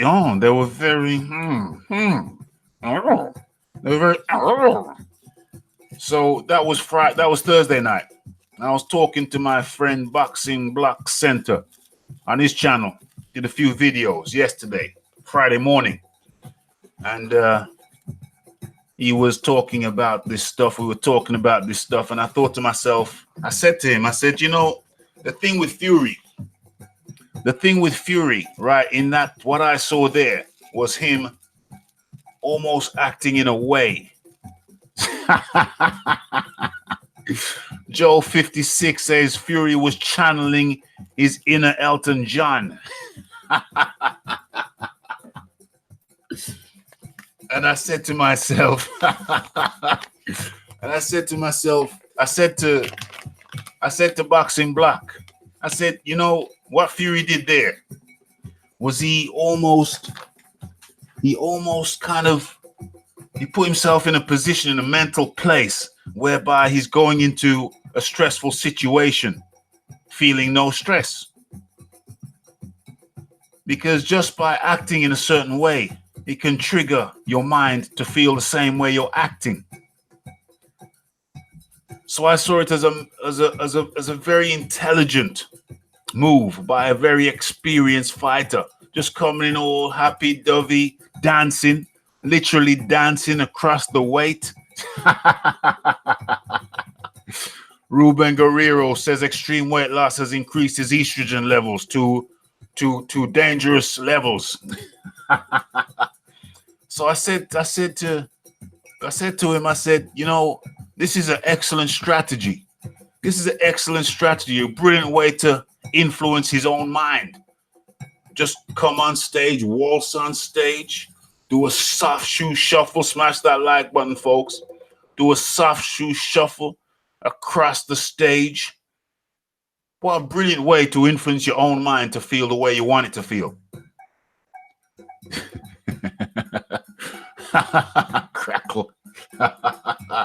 Oh dear. So yeah, the mic's too good. So anyway, I thought, yeah, man, this guy Fury has been auditioning for Crystal Maze, a show over here in the UK. So yeah, man, the way he sashayed across the stage, you know, did that little swivel, did that little pivot, you know, the way he forgot to put a shirt on, you know, and he just sashaying to the left, to the right, you know, and just, you know, the way you can imagine him drinking a cup of tea with a little finger up, you know, those little touches, those little subtle touches that mean so much. Yeah, I said, this guy has found a brilliant way to influence his mind, to diffuse a situation. He's gonna make Schwarz feel at ease. And it worked perfectly. You see, Schwarz started to go along with it. Schwarz, the previous day said, I have big German balls. I have big German balls. Yeah, a little bit of tea and crumpets. You know, you could see Fury with a nice, bone china cup with the saucer with the little flowers around the edges. The little flowers around the edges. You know. Tommy Temper, I'm gonna fucking kill you when I get my hands on you, lad. I'm gonna kill you when I get my hands on you, lad. I can't do anything without this boy noticing.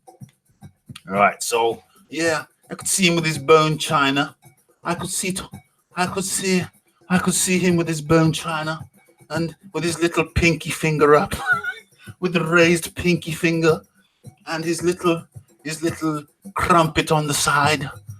Just resting the saucer on his lap, on his leg. You know how you rest the saucer on your leg, and you've got his cup and his cup in his right hand with the pinky finger raised at 45-degree angle, the bent pinky finger, and then his crumpet with British butter on the top, on the heated side, and he got Schwarz, who just one day before was saying, "I have big German balls.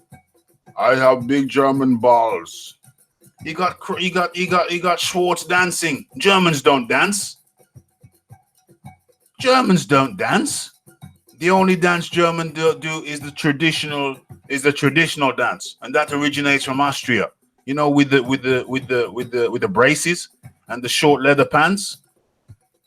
And the hat with the little feather in it. That's the only dance they do, for goodness sakes. So next thing you know, he's taken the good German boy. He take the good German boy out of his comfort zone, and he's got Schwarz dancing too. He's got Schwarz dancing too. Get you to gas. Get me to gas. Tommy Temper is threatening to verbally concuss me. That's not very nice, ladies and gentlemen. Not very nice at all. So next thing you know, Schwarz is dancing along the stage too. They're dancing like two male models. They're dancing like two male models who just come out of a club, come out of the club toilets together. With a little sherbet powder on the tip of the nose, little sherbet powder. So now they're both dancing on stage and they're both dancing on stage and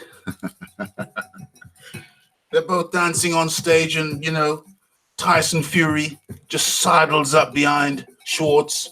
I saw that and I thought, yo, if anybody tried that with, you're getting a bit too close there, mate. But, Schwarz just kind of, yes, that's okay. That's perfectly fine. That's perfectly fine. That's perfectly fine. This is nothing wrong.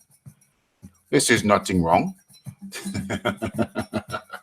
This is nothing wrong. This is nothing wrong. So next thing you know, bloody hell, Schwarz and Fury. Bless up Shola Ibofin, Ruben Guerrero. New people in the chat. I see the numbers jumped up. Make sure you smash that like button, folks. All moderators, remind the people. So they're dancing on stage. I don't believe you, Heinrich Schmitz. Hit that like button. Heinrich Schmitz, hit that like button. Please. Thank you. Thank you, Heinrich. Heinrich, please. Heinrich, please do the right thing. So,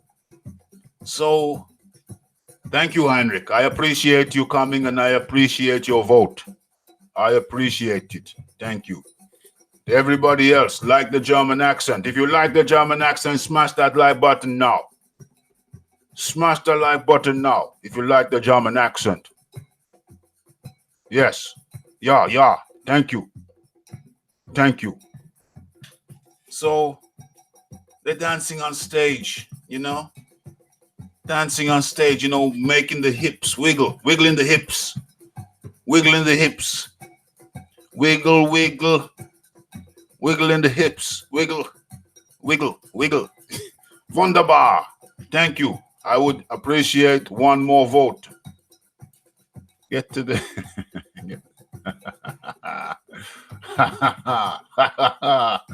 Oh my, Wonderbar.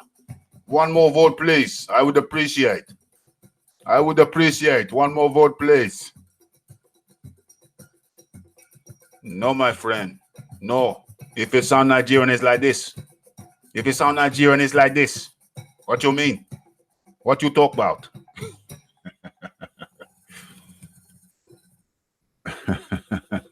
Laying some steam off. Schwarz size and reach is the same as AJ, saying Heinrich Schmitz, my German friend. My friend from the motherland, Deutschland. That is Germany, for those who don't know. So, long story short,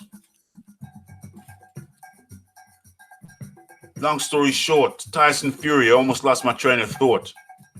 Tyson Fury disarmed not Heinrich Schmitz, disarmed Schwarz. Tom Schwarz. He disarmed him on the Thursday night. We talked about it on the Monday morning. Then come the Friday night, which was last night. Tyson Fury goes and does it. After disarming the fellow the Thursday night, he comes back on Friday night and gets all up in his face with aggression, raw aggression. Yeah, Heinrich. What you say about my German accent? Is it good? Is it bad? How many? Give me 1 is bad. 10 is exceptionally good. 10 is exceptional good. What do you say?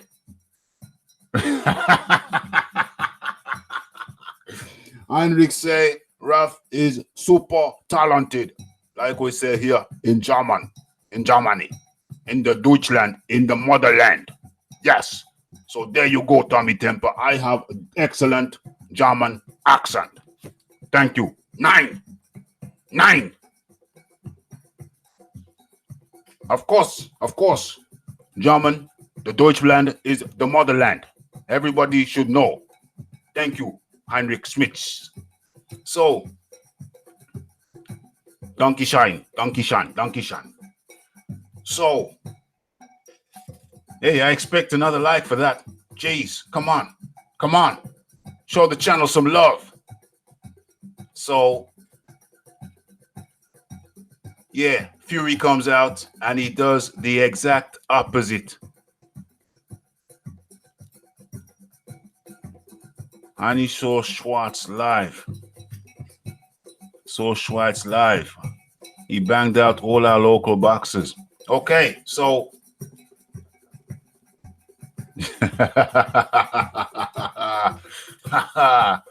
yes, Heini knows what he's talking about, my man. He's our German correspondent, and he's a big Fury fan. Donkey Shine. So Fury comes out and just totally goes. He goes pub brawler. He goes drunk pub brawler on Tom Schwarz. He comes out all up in his face. Tom goes to shake his hand. He's like, you can see he's taken aback a little bit by Fury's aggression. Fury's all up in his mug. Heinrich, mug. When we say all up in his mug, we don't use that term very often, but the mug is the face. It's a slang. All up in his mug. All up in his face. Tyson gets all up in his face. I'm going to knock you out in 1 round. Hey, we got people coming in the chat who are not hitting the like button. Please, moderators, kindly remind the people to do their duty. Please do the duty. I appreciate that.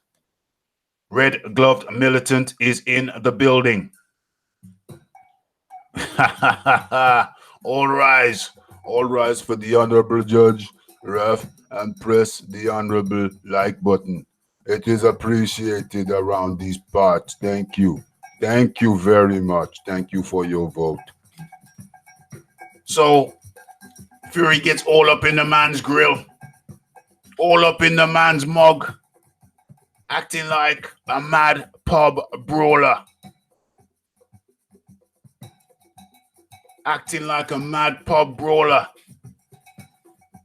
And of course he shot the guy, but the guy Red Glove Militant knows exactly what he's doing. Red Glove Militant, no, I see the game plan. It's a good one. I like it. I like it. Yo, guys, you best take note. You best take note. No, the corner man is working his way up, and y'all don't even realize. Y'all don't even realize. But I see what's going down, but you don't see what's going down. Man's coming in telling people to smash the like button, and y'all guys are chilling. Some of y'all guys are just playing with your cats. Think I don't know? You don't think I don't know? You're stroking your cats? Yeah, I see it coming. You guys have been playing with your cats instead of telling people to hit the like.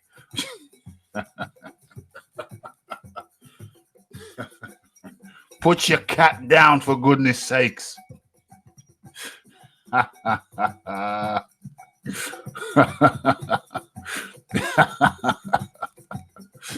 Hey, come on, let's do it. Let's do this thing. Wants to play with my wrench. Hey, he's working on it, man. You don't even realize. You don't even see the plan. I see that man's game plan from early out, and you guys y'all been sleeping on it. Y'all been sleeping on it. You don't even see what's going down. You don't even see what's going down. Where's my thing? Where's my equipment? Hold on a second. Talk amongst yourself for 10 seconds. Talk amongst yourselves. I haven't finished the story. Nobody move. Just keep smashing the like button until I get back. 10 seconds.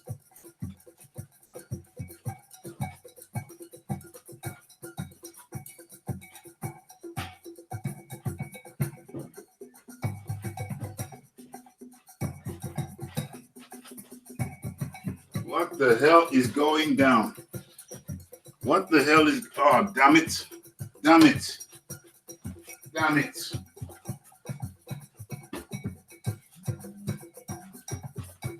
The thing I was looking for was hiding behind the blender.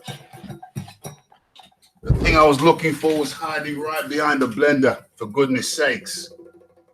It's crazy. Okay. So let us conclude the story. Let us conclude the story of Tyson Fury's move on Tom Schwarz. Tyson Fury disarmed the man on the Thursday. Disarmed the man on the Thursday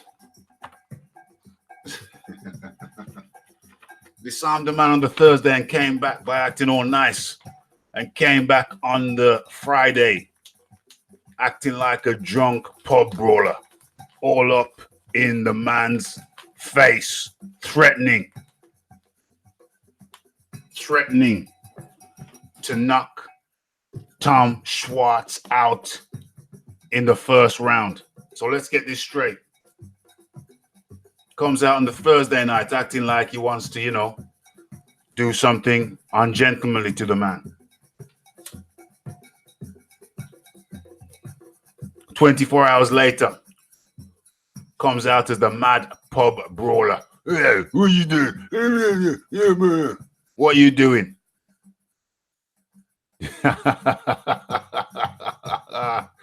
What you doing? Ped realizes that he left his Winchester underneath the bed, out of reach. He just realized he's got to keep an eye out on the bushes. He's got to watch the bushes. So yeah, ultimately, Tyson Fury did a beautiful maneuver, lured the man in, disarmed the man on the Thursday night, disarmed him on the Thursday, and then on the Friday goes mad pub brawler on him. Mad pub brawler.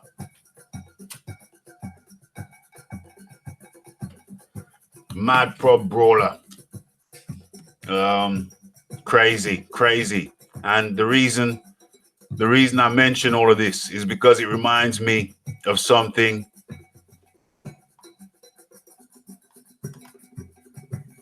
Where are we? I've just received.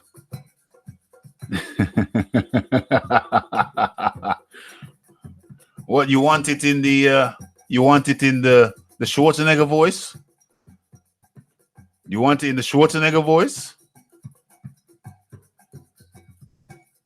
I'll wait till you answer. It takes me 5 seconds to see your response. Do you want it in the Schwarzenegger voice?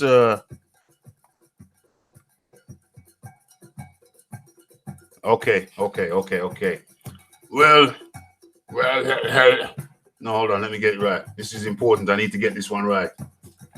This is oh man, I'm under pressure now. I'm under pressure. No problem, bro. I'm under pressure. All of a sudden, I forgot my Come on, German. The German. Come on, the German within me. Reveal yourself. I need to read something and then it'll come back. Yesterday, Tommy Temple got KO'd. Tom Schwarz will more than likely KO Fury, says Red Glove Militant. I'm going to read another one so I can get properly in the vibe. Schwarz mind is messed up right now as well. He may well come in with a concussion. No. Tom Schwarz had the Snicker bar. He ate the Snicker bar right in Tyson Fury's face. As a result, Tom Schwarz should put 5 pounds on Tom Schwarz KOing Tyson Fury. Layla, this is a shout out from Raphael Dawkins Combat Radio. This is a shout out to you. You are in tune with live lunchtime boxing talk with Raphie, episode 6. And so this is a shout out to you. You are with Daddy Pablo Diablo. Have a great Saturday and enjoy your day and enjoy school. Do well in your education and get a good job so you can look after Daddy when he is old. That is a shout out to Layla. Whew. Wow, I felt pressure there just to get the German thing going. I mean, I hope I did okay. Damn. All of a sudden, I was on the spot. Damn. Whew. Okay, so. Bet I didn't get the gum shield. No problem, Pablo Diablo. That is always a pleasure. We Germans are very polite people, as you know. Ask my friend Schmitz. Heinrich Schmitz. We are German. We are very professional and we are very punctual. Yes, look after Daddy, get good education, and everything will be perfect, Layla. Thank you for listening. That's very kind. That's why we like to keep it nice and polite on Raphael Dawkins Combat Radio, because we know the young ones are also listening. Yes.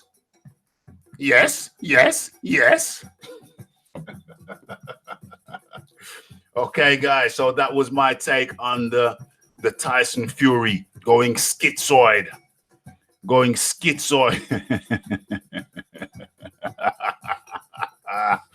Heinrich Schmitz, my German friend, say yes. Tom Schwarz will get knocked out on time. Very punctual. You know what, Pet? I can assure you, my friend, I am au natural. I am high on the life itself. I am high on the life. The life is making me high.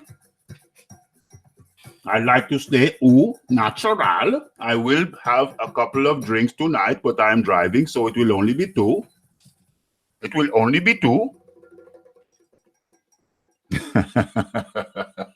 Heinrich agrees. Au natural is the way. Natural high. Just make sure you got some ginger in your diet, some red onion. And when you eat the garlic, you just cut out the sprout in the middle so your breath doesn't smell of garlic.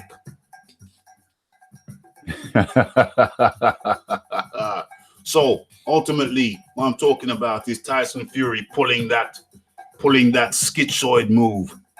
Just going in all nice on the Thursday, nice and friendly, and then go in pub brawler on the Friday. Typical Tyson Fury move. And the reason I mention it as we come to the close, as we come to the end of the show, the reason I mention it is because some of you will be familiar with a guy from the UFC called Anderson Silva. Anderson Silva was a long-time reigning middleweight champion hailing from Brazil, from the barrios, not the barrios, what do you call them in Brazil? The favelas, the favela in Brazil. Anderson Silva come from the favela in Brazil. You know, very poor guy, but you know, he worked his way up and Ped know him. He worked his way up and he become champion, you know. He had a bad time in Japan, couldn't make it, but eventually he make it in the UFC and was dominant champion for something like in excess of 5 years. In excess of 5 years. So one guy, I forget who it was, but one guy said, who was it? Was it Nathan Marquardt? I think it was Nathan Marquardt. Nathan Marquardt said, I thought Tommy was a vegetarian. What's he talking about meat for? What does Tommy know about meat? Well, I thought he was a vegetarian. Yeah, RGM put in that meat, that work for the wrench, and he's very close. And you guys were sleeping on him. He came in here, started doing his thing, started telling people to smash the like button while you guys are playing with your cats and Tommy's playing with his vape. And RGM's coming in and putting in that work under your noses you didn't even realize. Went under your radars. So, like I said, Anderson Silva, Nathan Marquardt. Smack that like. Thank you, Ped. Thank you, Mr. Pedvetkin. To be fair, I think Tommy Temper does it every now and then, to be fair. But Pedvetkin's stepping his like button game up now. You know, every 15 minutes or so, you gotta hit him up. Playing with my Tommy Temper's there playing, fondling his vape pen. So, yeah, Nathan Marquardt. It's all good, guys. You know, we'll get there. We'll get there, gentlemen. Nathan Marquardt comes out and says, yo, you know the thing with Anderson Silva that really threw me? He was pleasant and he was friendly. You have not, Tommy. I'll give you credit. You have not missed the lesson. You've not missed the lesson. I'll give you credit. And Pedvetkin stepping his game up also. His light game up. Every 15 minutes or so, you know, you got to remind the people. And teach them the protocol, the ways. So Nathan Marquardt said, Red Glove Militant is no joke. Believe you me. This man has had stealth training. I can see it. Don't worry about that. If you can go under the radar of Ped's Winchester, that shows that you've been taught by some serious people. You've received your stealth training from some serious secret agent people. Yes. Smash the like button or Ralph will fight you. Fight you on your front lawn. Jump out of your garage on you. Right. So. Oh, man. So, back to Nathan Marquardt. I'm lurking in the shadows. He works in the shadows. He works in the shadow realms. Red Glove Militant operates in the shadow realms. He's the type of guy who checks the direction. He checks the direction of the shadow and he'll creep up behind you with the cheese wire. You know what happens then. So, Nathan Marquardt, He said, you know what threw me about it? Because Nathan Marquardt's an American guy. He goes, you know what really threw me about Anderson Silva? He was really nice. He was nice right up until the weigh-ins. And then I went to, stretch my hand out, shake his hand like everything's all good. And he just turned on me. He just turned on me.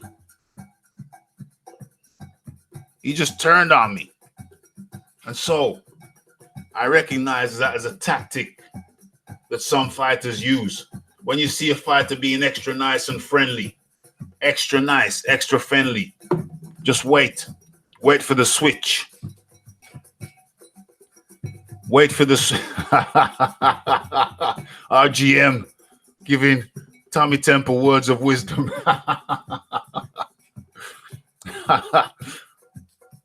Yes. Why is Heinrich leaving us? Is Heinrich going? Heinrich, are you leaving? Have you gone? Heinrich? Okay, Heinrich, buddy. Tom Schwarz, the new linear. Hey, I'm going to put a $5 on that. I know it's impossible, but still. So when a guy, Heinrich, take care, my friend. We are almost finishing. I appreciate the fact that you come visit with us.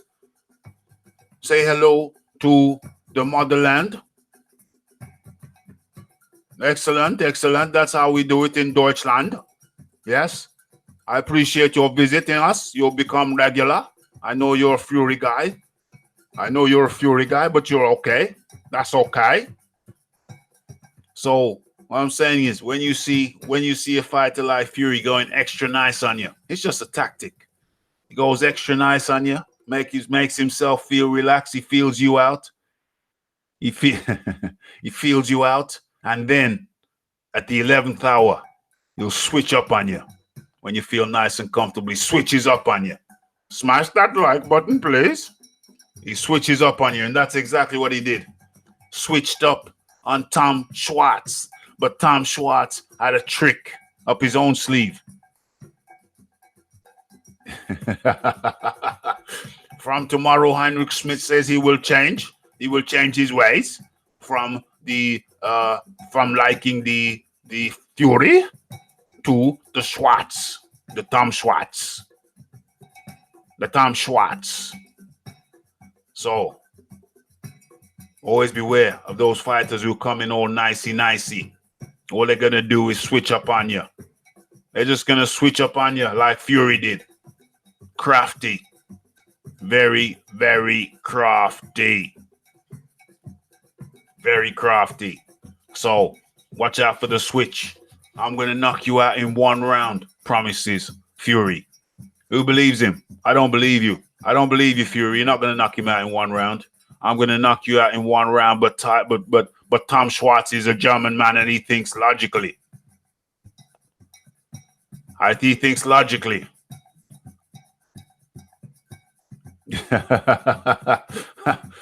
Heinrich Schmidt threatens that if Tom Schwarz doesn't beat Fury's ass, he's going to have to put the gloves on. So Tom Schwarz was clever. He had his own trick up his sleeve. He pulled out his Snickers bar. Pulled out his Snickers bar and said, yo, you know what happened? You know what happened when the Snickers bar come out. You know what happens. So, very clever, very interesting. They have built the fight. I am almost interested in it now. I'm almost interested. They've got me. I will wake up and I'll watch it on Sunday morning. Of course, Tyson Fury will outclass his opponent, his German opponent. But still, I have to admit, I'm almost interested. So, we have gone. It was supposed to be an hour show. I've got to get the hell on up out of here and get some work done. Where are we? 15 minutes past the hour of 3 over in the UK. Over in Germany. Over in Deutschland. It is 14 16, 1 hour ahead of the UK. We stayed for around 2 hours. No, what is it? When did we start? Oh, about 1.5 hours, 2.5 hours. 2.5 hours? So it's 12, just after 12:30. So 1:45, sorry. 1:45, 1:45. Yeah, 2.5 hours. How the hell did that happen? How the hell did that happen with only 3 topics? How do we spend 2.5 hours when I only had 3 topics on the topic sheet? What the heck is that about? Tommy RGM has been working under your noses. Under your noses. Ruben Guerrero is still with us. We have many, many laughs in here. We have many laughs. Because the chat is quality. It's ridiculous. It's like we're having a party without alcohol. It's crazy.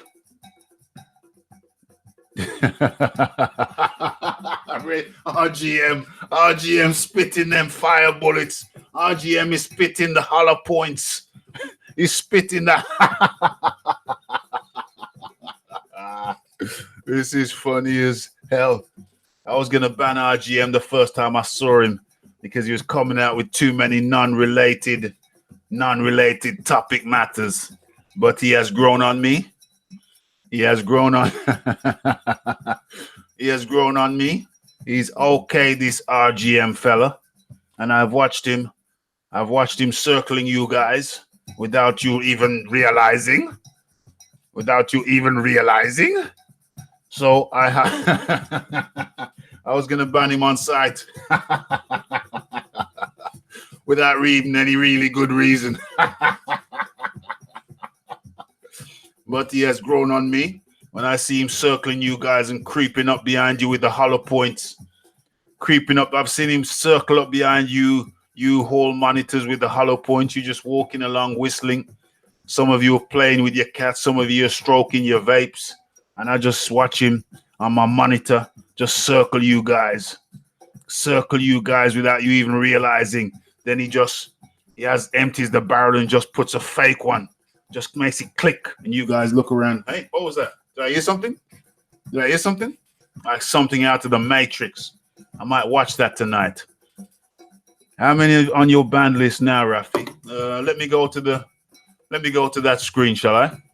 Let's look at the band list. Where are we? Other features. Is that it? No, I think it's settings. Channel,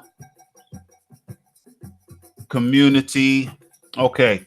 1, 2, 3, 4, 5, 6, 7, 8, 9, 10, 11, 12, 13, 14, 15, 16, 17, 18, 19, 20, 21, 22.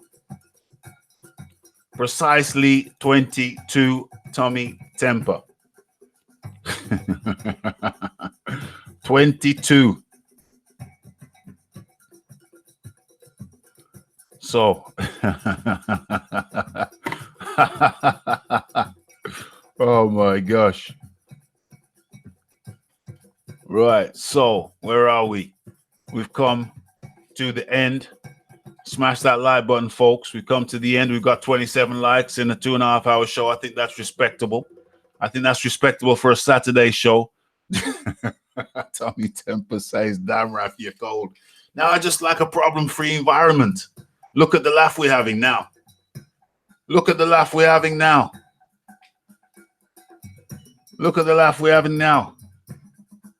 You know, problem-free environment. You know, and if some trolls come in, we can even have a laugh with them sometimes. They've gone crazy recently, so we can't have a laugh with them anymore, so they got to go. H Money isn't banned. He could have come back last night. He opted not to. You know, it's funny. As soon as I said the word H Money, I got the smell of a wet dog in my nostrils. Imagine that. I'm being serious. I said H Money, and then I smelled a wet dog. That's That's what he conjures up now. That's what he conjures up now. The trials were fun. The trials were fun at one point, but now they're getting high. They're getting high on themselves. BFTB, you say I got BFTB. BFTB is not a problem. BFTB is actually a very fun guy to debate with. He's actually a very fun guy to debate with. You guys are gonna love BFTB on the channel. You're gonna love it. Tell me you're not gonna love BFTB on the channel. BFTV comes to visit.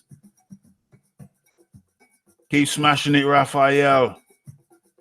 Fire show. I love it. Yeah, you know, sometimes I think to myself, oh damn, what's gonna be on the topic sheet? Oh, what's on the topic sheet? Oh, I hope it's a good topic sheet. I hope and then, but the reality, because my goodness, wouldn't that be hilarious? Wouldn't that be hilarious if BFTB got a wrench over here? I think I would have to give him a wrench out of respect because he gave me a wrench. I'd have to do likewise, would I not? Would I not? I'd have to give him a wrench, of course. It's only fair. If a man gives you a cup of tea when you go to visit his house, is it not fair that you give him a cup of tea likewise? Is that not fair? Headbutt that like button. Concuss. Give the like button some contaminated water and concuss it. Feed the mouse some contaminated water.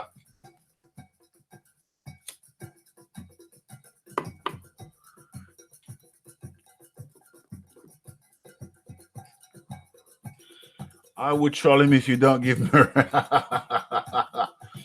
You know, I'm kind of different because when I go over there, they try to troll the living crap out of me. Well, it's not so much trolling, it's just abuse. Ped knows because he goes over there. It's just abuse. But originally, I didn't pay any attention. I read them and just dismissed them. I just, yeah, my rocket's fine, Tommy. Thanks for asking, mate. I just dismissed them, but the last time every now and then I'd give him a little poke. I'd pick one out and give him a poke. You know, just a little poke with the index finger. Don't get it twisted. Pick one out and give him a little poke in the ribs, and they kind of calm down. Yeah, they are abusive, very highly abusive. But he's got too many people to control. He's got too many people to control. Plus my chat, I have gathered a group of people who are fun people who love to talk boxing. And that really is the ultimate thing. The reality of the matter is I like fun people who like to talk boxing. Some people are more serious than others, and that's all good.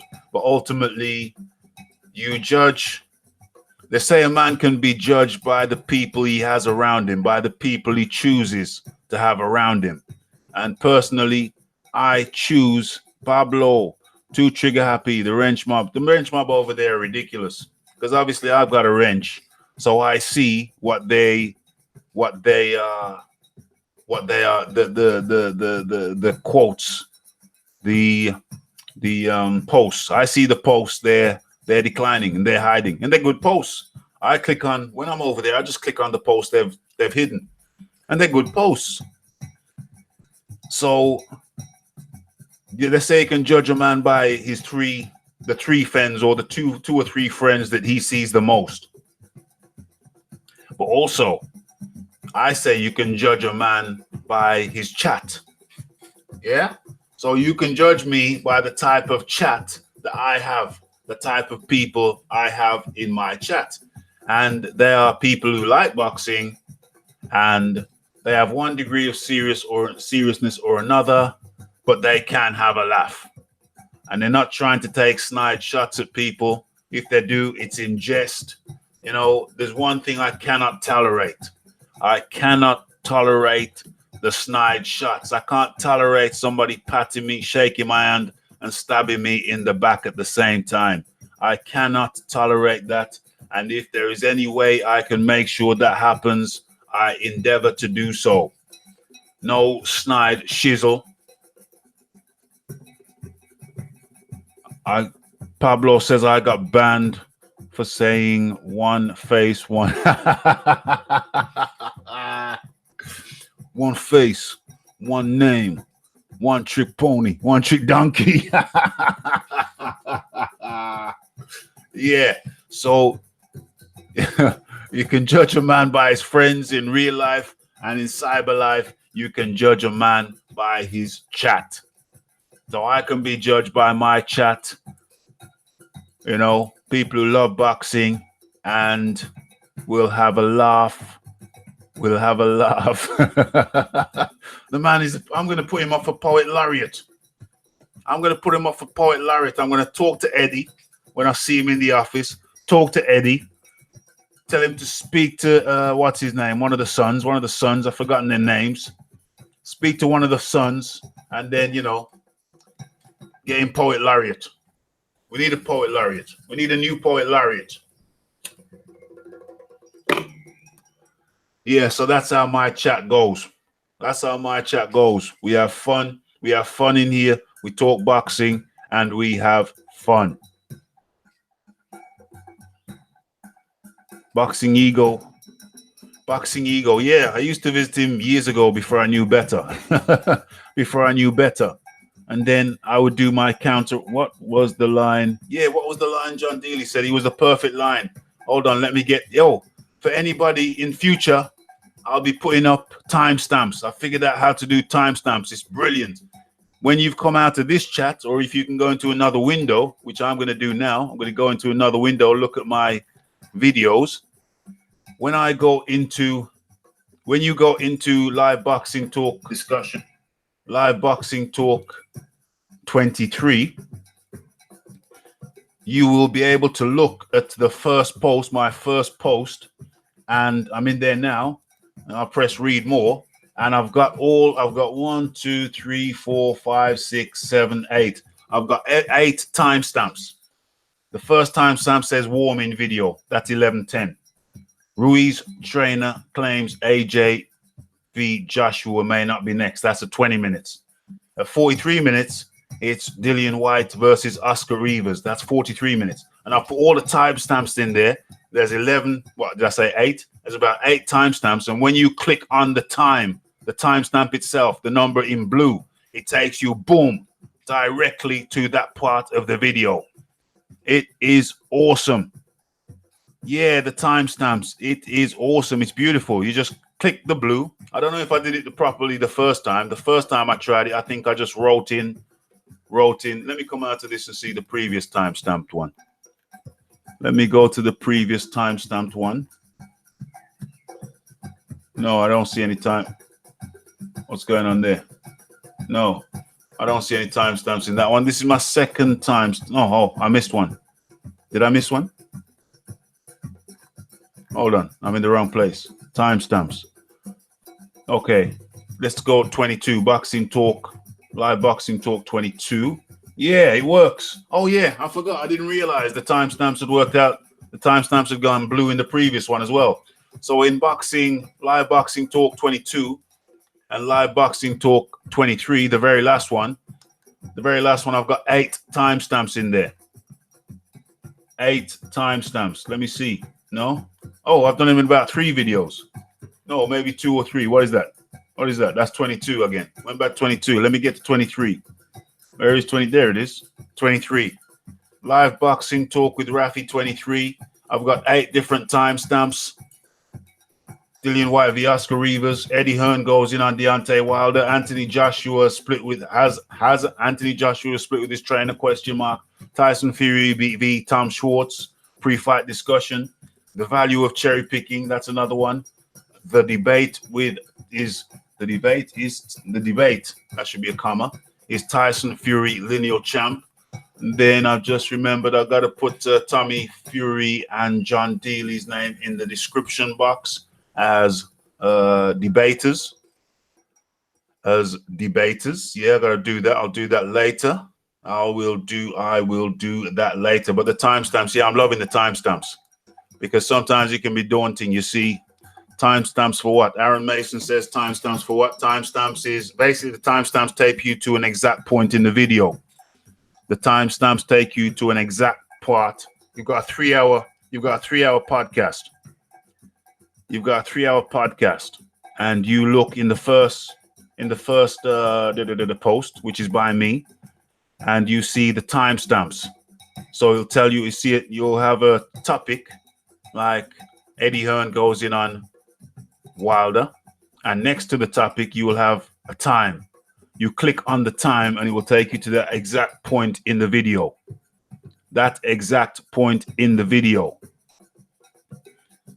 So that exact point in the video. So it's great now, because sometimes I'll do a 3 hour thing and I'll go, I don't even want to start at 1 minute because there's so much to get through. How can I get to where I want to get? Note to self, don't make snide comments about Raphie. Yo, that guy's back. That guy's unblocked. Yeah, it's a great touch. It's fantastic, because me personally, my personality type is I just want to get to where I want to get to when I want to get to there. I don't have to fiddle around. Excuse me, guys. Give me 30 seconds.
Okay, so I don't want to have to fiddle around. I don't want to have to fiddle around for an age to find the part that I want to find. I just want to get to the part that I want. Red Glove Militant, Marty is unblocked. See, I told you, Raphie is merciful. And now you shouldn't be so merciful on that like button. You should hit it remorselessly.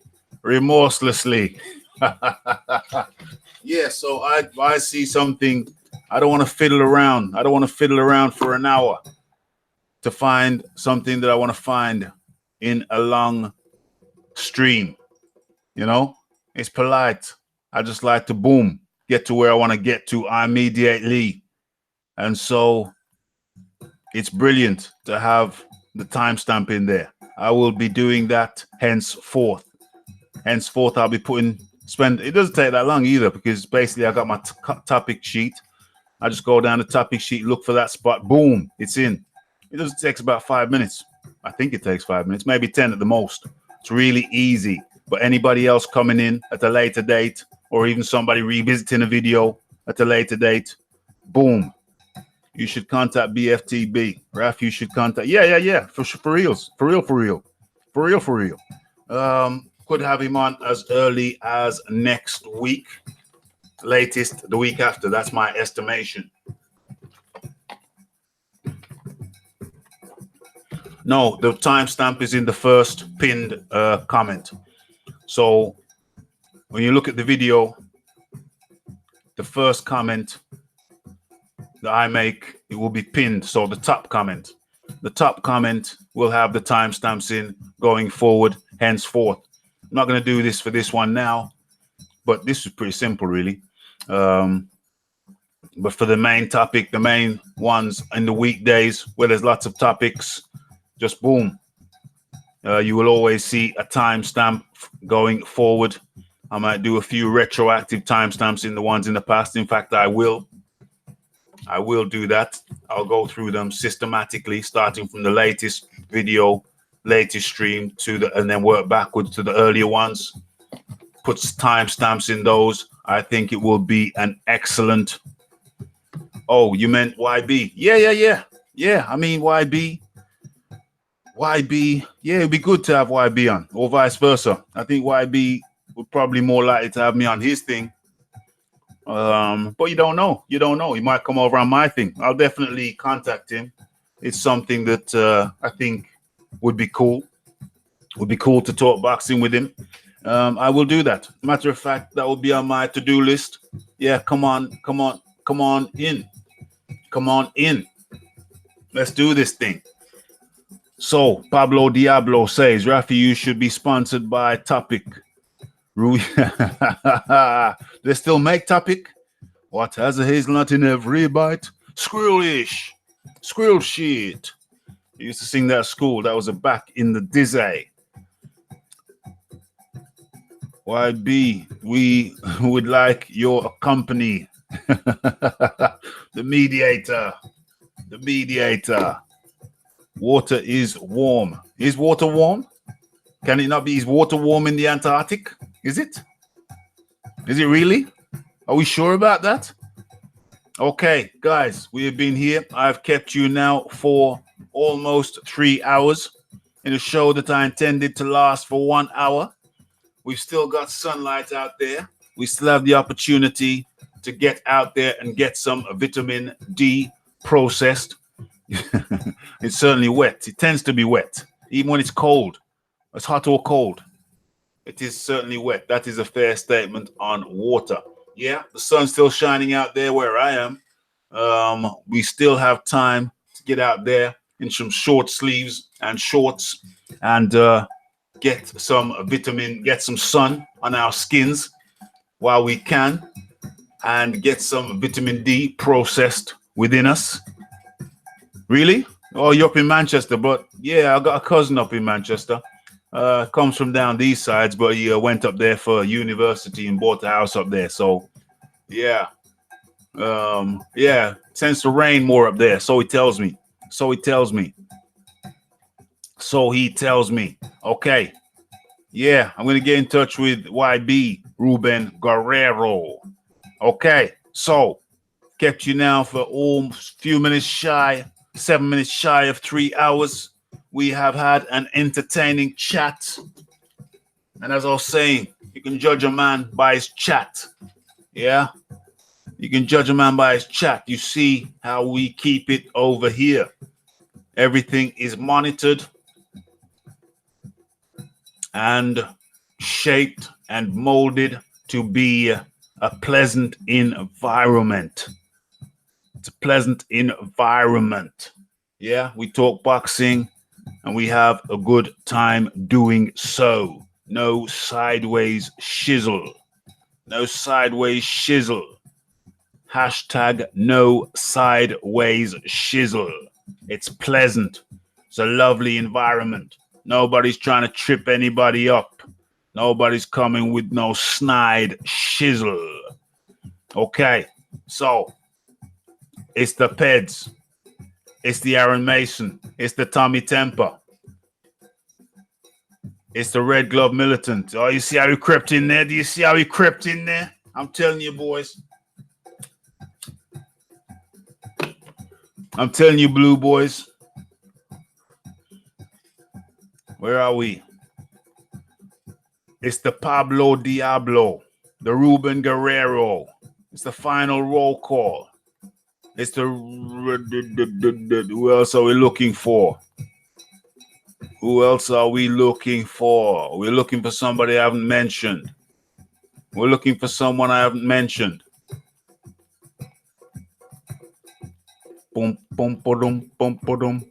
Oh, somebody asked me what was that thing that John said? What was that thing that John said? I can tell you. It's in another window. It's in the beginning of the last video, the live boxing talk with Raphie 23. And what's the motto? The motto is freedom of speech, logic, and beats. Yeah. We're looking for another name. Pablo Diablo, called him before. Red Glove Militant, all the hall monitors. Yes, yes, yes. Scrolling up. Heinrich Schmitz. How could I forget Heinrich Schmitz? That's ridiculous. How could I forget Heinrich Schmitz? Oh, yeah. Who else was in? I remember Bat-ish Crazy. Bat-ish Crazy was in here. Earlier on.